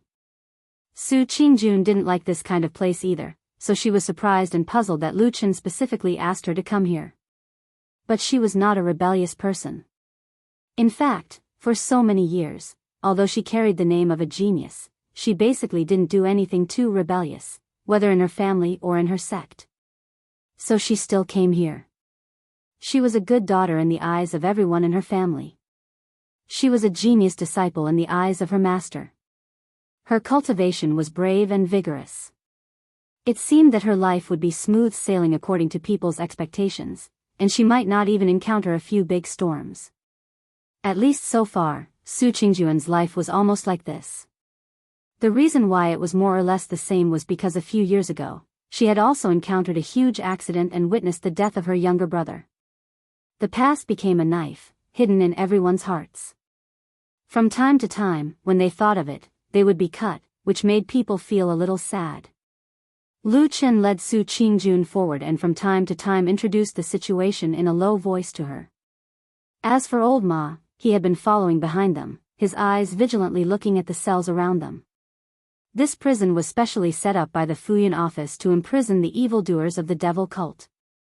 After so many years of blood feud, of course the Fuyun office would not be courteous to these mortal enemies. Therefore, this prison was very dirty, very messy, very dark, and very smelly. It was very much like the dark place in those stories where all the evildoers gathered. It was very disgusting. The prison cells on both sides of the road, other than the hard and wide stone walls, were almost all surrounded by iron bars as thick as a wrist. Most of the prisoners locked up here, which were the evil cult's evil people and captives, all looked lifeless.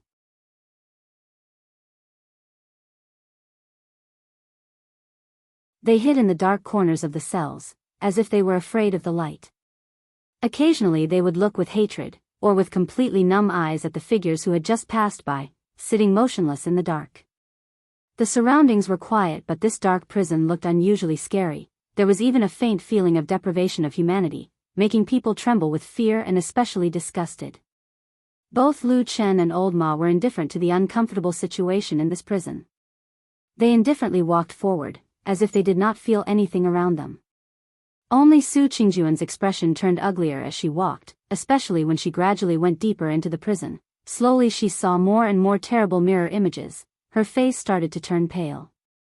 In the cells in the depths of the prison, the prisoners locked up were obviously of a higher status, and their cultivation was also stronger.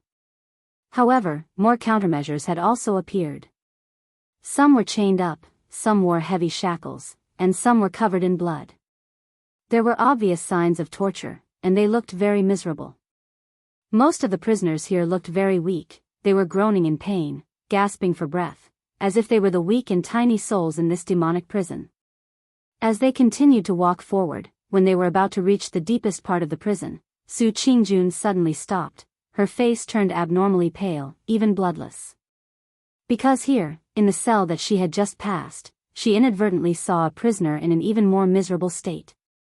It was a man with missing limbs. This man's right arm and left arm were cut off by sharp blades. His left leg seemed to be a little limp, his face covered with weeds like a beard. When Lu Chen and the others walked over, this man seemed to be unaware of what was happening outside. He was just trying to drink water. There was a broken bowl on the ground. There was some dirty water in it. He knelt on the ground and stretched his neck, like a dog trying to put his face into the broken bowl to drink. Su Qingjun seemed to be unable to bear it anymore. She suddenly grabbed Lu Chen, her face pale, pointing at the man in the cell. Even her voice was slightly trembling as she asked, this man, what did he do wrong, to be treated like this?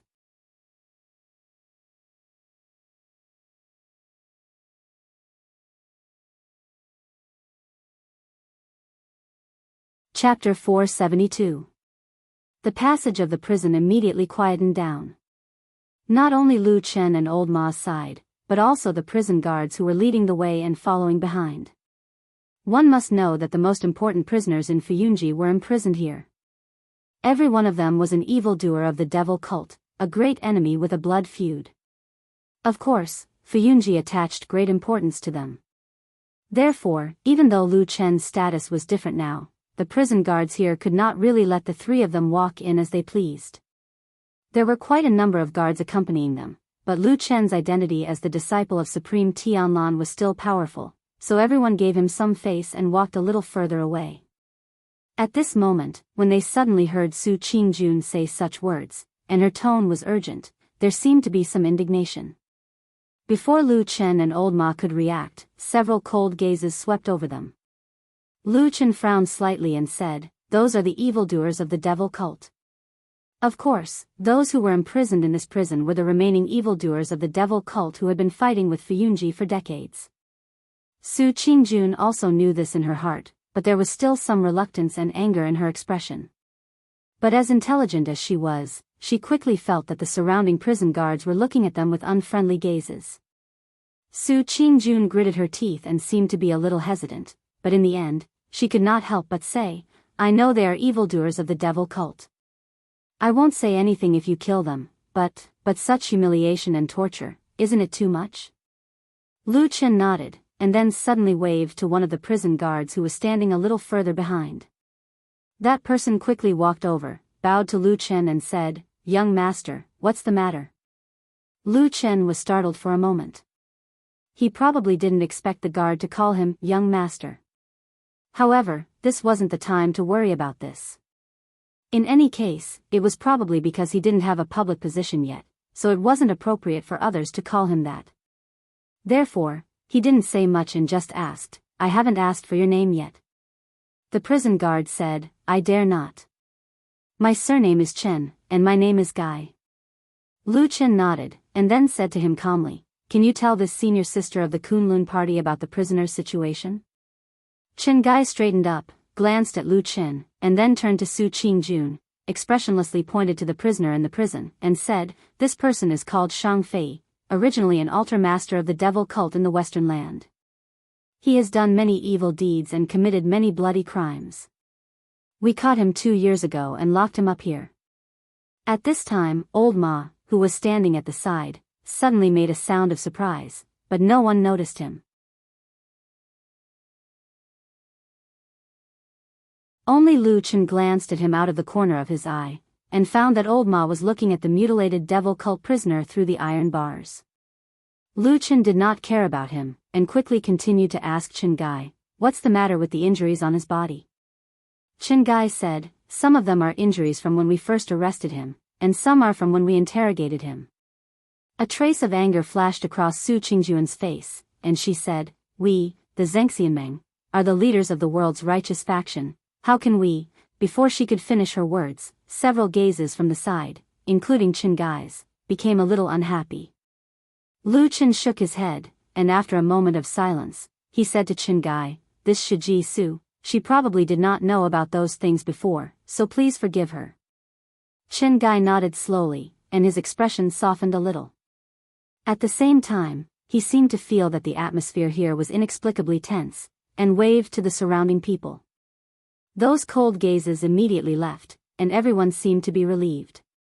Lu Chen said again, "How about this? Can I trouble you to tell Shiji Su what this person has done?" Su Qingjun was stunned for a moment, and her heart skipped a beat. She had a faint feeling that something was not right. Chen Gai, who was in front, did not hesitate too much. After nodding slightly to Lu Chen, he said, "This Shang Fei is the altar master of the devil cult. He looks gentle on the surface, but in fact, he is an extremely violent demon. The number of people killed by him adds up to at least 100, and as for the murders committed by the devil cult demons under his command, it is innumerable. Moreover, this person is vicious by nature. He often tortured his captives, and even skinned them. Several of our brothers in Fuyunji died in his hands." Su Qingjuan's face gradually turned pale. At the end of the story, Chen Gai turned around, looked at her, and said, "Miss Su, you are the proud daughter of a famous sect, so you probably don't understand these dirty and disgusting things. But in this place, these people deserve it. You don't have to plead for them." Lu Chen walked over from the side, looked at Su Qingjuan's unusually ugly face, and did not say anything. He only whispered a few words in Chen Gai's ear. Chen Gai turned back to look at him, and then nodded. It seemed that he agreed. Lu Chen cupped his hands to show his gratitude. Then, they continued to walk forward. Chen Gai seemed to be a chatterbox, and walked in front of everyone. Every time they passed by a cell, he would speak about the identity and origin of the prisoner, and then introduce the various evil deeds of the person. Although his tone was very calm when he spoke, but the words between the lines made people tremble with fear.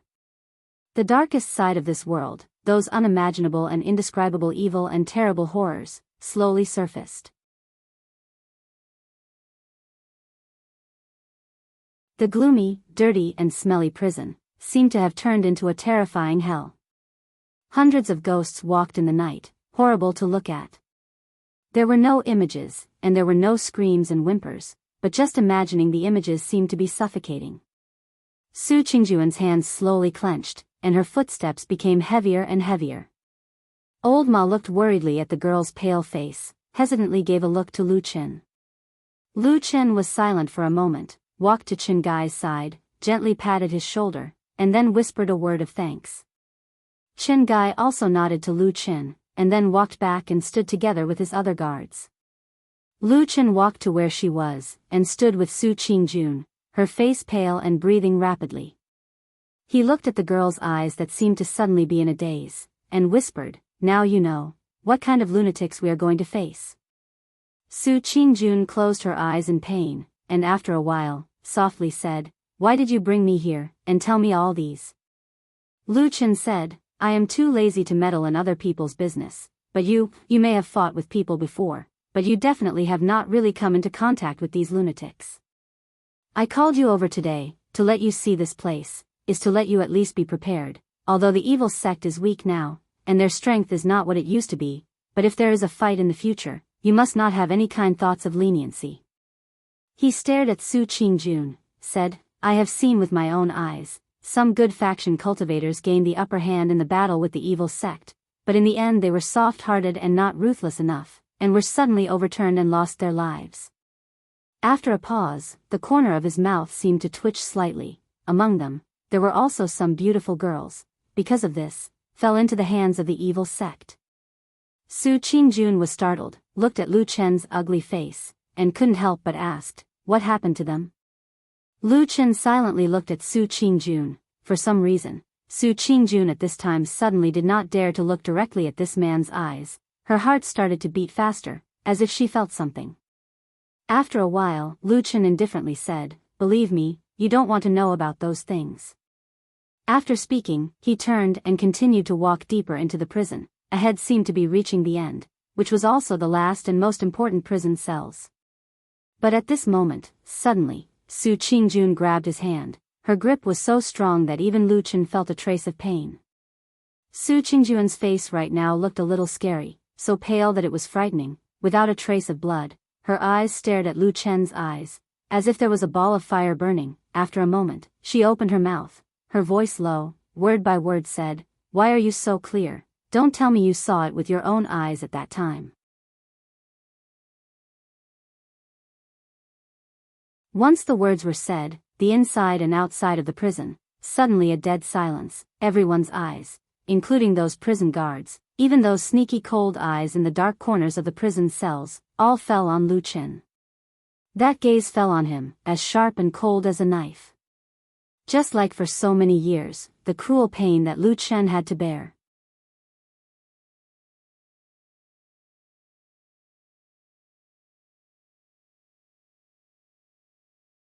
Chapter 473.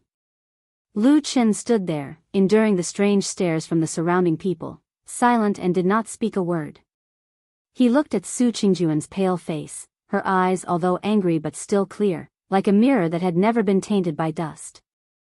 Right and wrong? Right and wrong? Or perhaps only innocence, a pure heart untainted by dust. Was it because someone had once opened his arms in the darkness, used his chest and body to resist the raging tide that filled the sky? But, everything that he had done in the past, was it really all right? Those choices, were there any selfishness, were there any fears, was it really worth it? This was not what Lu Chen had imagined. Today he had specially brought Su Qingjun here. It was to let her have a clearer understanding of the evil sect, to let this woman who had a warm memory with him, in the future possible battles and killings, have a higher chance of survival and safety. He did not want to see anything happen to her. Lu Chen opened his mouth, seemed to want to say something, but the next moment, he still maintained his silence. Perhaps even he himself did not know what to say. Su Qingjun's beautiful face, from the initial pale, started to show surprise. She was stunned by Lu Chen's silence and then gradually turned into disappointment. Her emotions were so obvious that everyone could see it. She gently shook her head, looked at Lu Chen, and finally softly said, "I didn't expect you to be this kind of person." Her voice suddenly rose, her expression agitated and angry. She stared at the silent Lu Chen, like staring at a sinner. "Don't tell me you have really seen that kind of thing happen with your own eyes? Right before your eyes, you did not do anything, watched that woman being."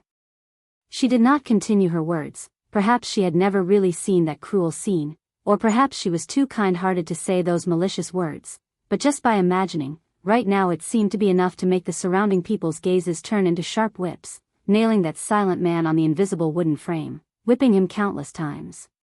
Covered with scars. Covered with cuts and bruises. That wooden frame was called justice. Also called morality. Su Qingjun suddenly turned around and walked away with large strides.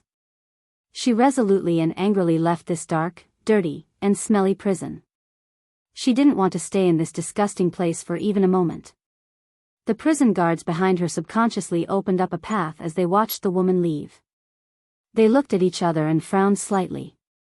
Finally, their gazes landed on Lu Chen.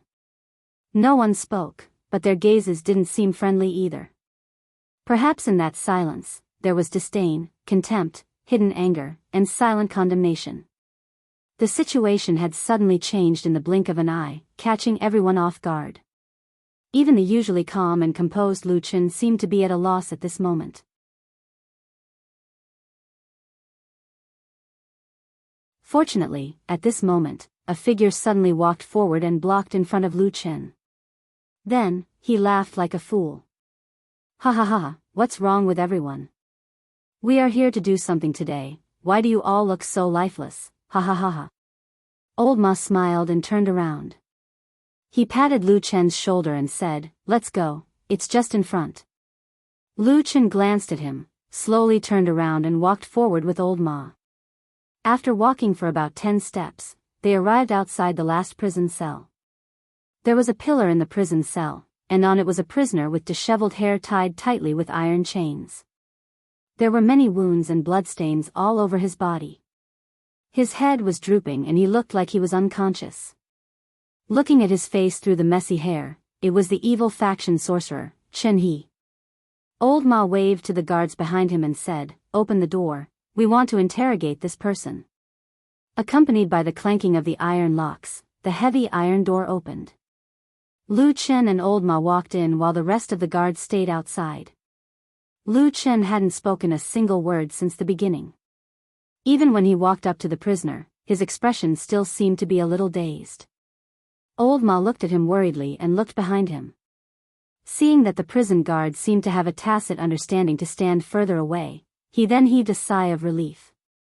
He walked to Lu Chen's side, lowered his voice and said softly, I say, are you all right?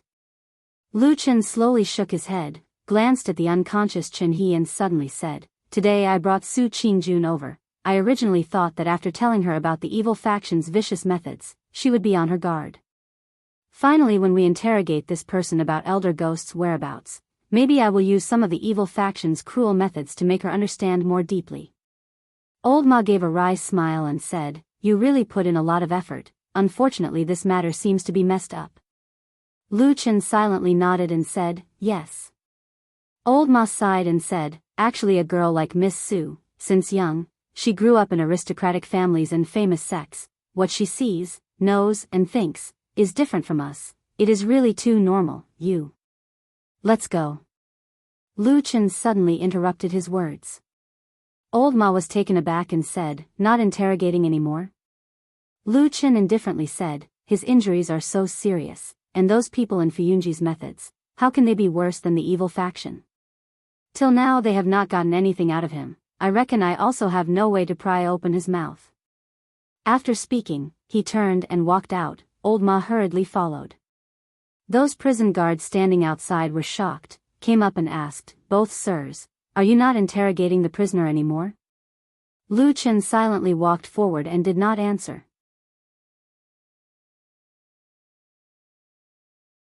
Old Ma gave a dry laugh, pointed to the unconscious Chen He in the cell and said, that prisoner is still unconscious, and I have taken a look at his injuries, it is really very serious, he cannot withstand the heavy punishment, it will be very difficult to get anything out of him. 2 days later, we will come again in 2 days. The few guards looked at each other, contempt flashed in their eyes, but they did not say anything and very politely sent the two of them out of the prison. Leaving that dark and oppressive prison, even though Old Ma was someone who had seen a lot of the world, he could not help but let out a long sigh of relief, mumbled, that place is really not suitable for people to stay in. Lu Chen walked beside him, frowning and silent. As they walked, he suddenly glanced at Old Ma. Old Ma's heart jumped for no reason, said, what? Did I really do something wrong? Lu Chen asked him in a low voice. Old Ma was speechless, for a moment he did not know what to say. Of course, he would not say that Lu Chen was wrong, but just when he wanted to say that he did not do anything wrong and did the right thing, the scene from not long ago suddenly appeared in his mind. Su Qingjuan's sudden questioning was like a whip lashing at him. The imagined cruel scene in his mind made his words suddenly choke in his throat, unable to come out. After a while, Old Ma said bitterly, "Don't let your imagination run wild, it has been so many years. Moreover, back then when you were in the evil cult, if you really wanted to mess around, you would be surrounded by people from the evil cult, wouldn't that be seeking your own death?" As if he had finally found a reason, Old Ma breathed a sigh of relief, nodded repeatedly, and said, "Even if you make a move to save people, most likely you will not be able to save people, and will instead harm your own life. It is not worth it, right?" Lu Chen's expression still looked very strange. He seemed to be suddenly immersed in the past, somewhat unable to extricate himself. After a while, his face suddenly became a little pale. Old Ma looked at him, couldn't help but be a little worried, and asked in a low voice, "Are you all right?" "I forgot the name." Old Ma was startled, and said, "What?" Lu Chen slowly raised a palm, staring at his own palm. A trace of pain and confusion finally gradually emerged in the depths of his eyes. Even his voice carried a bit of bitterness. "I forgot that woman's name, Old Ma. I completely forgot her.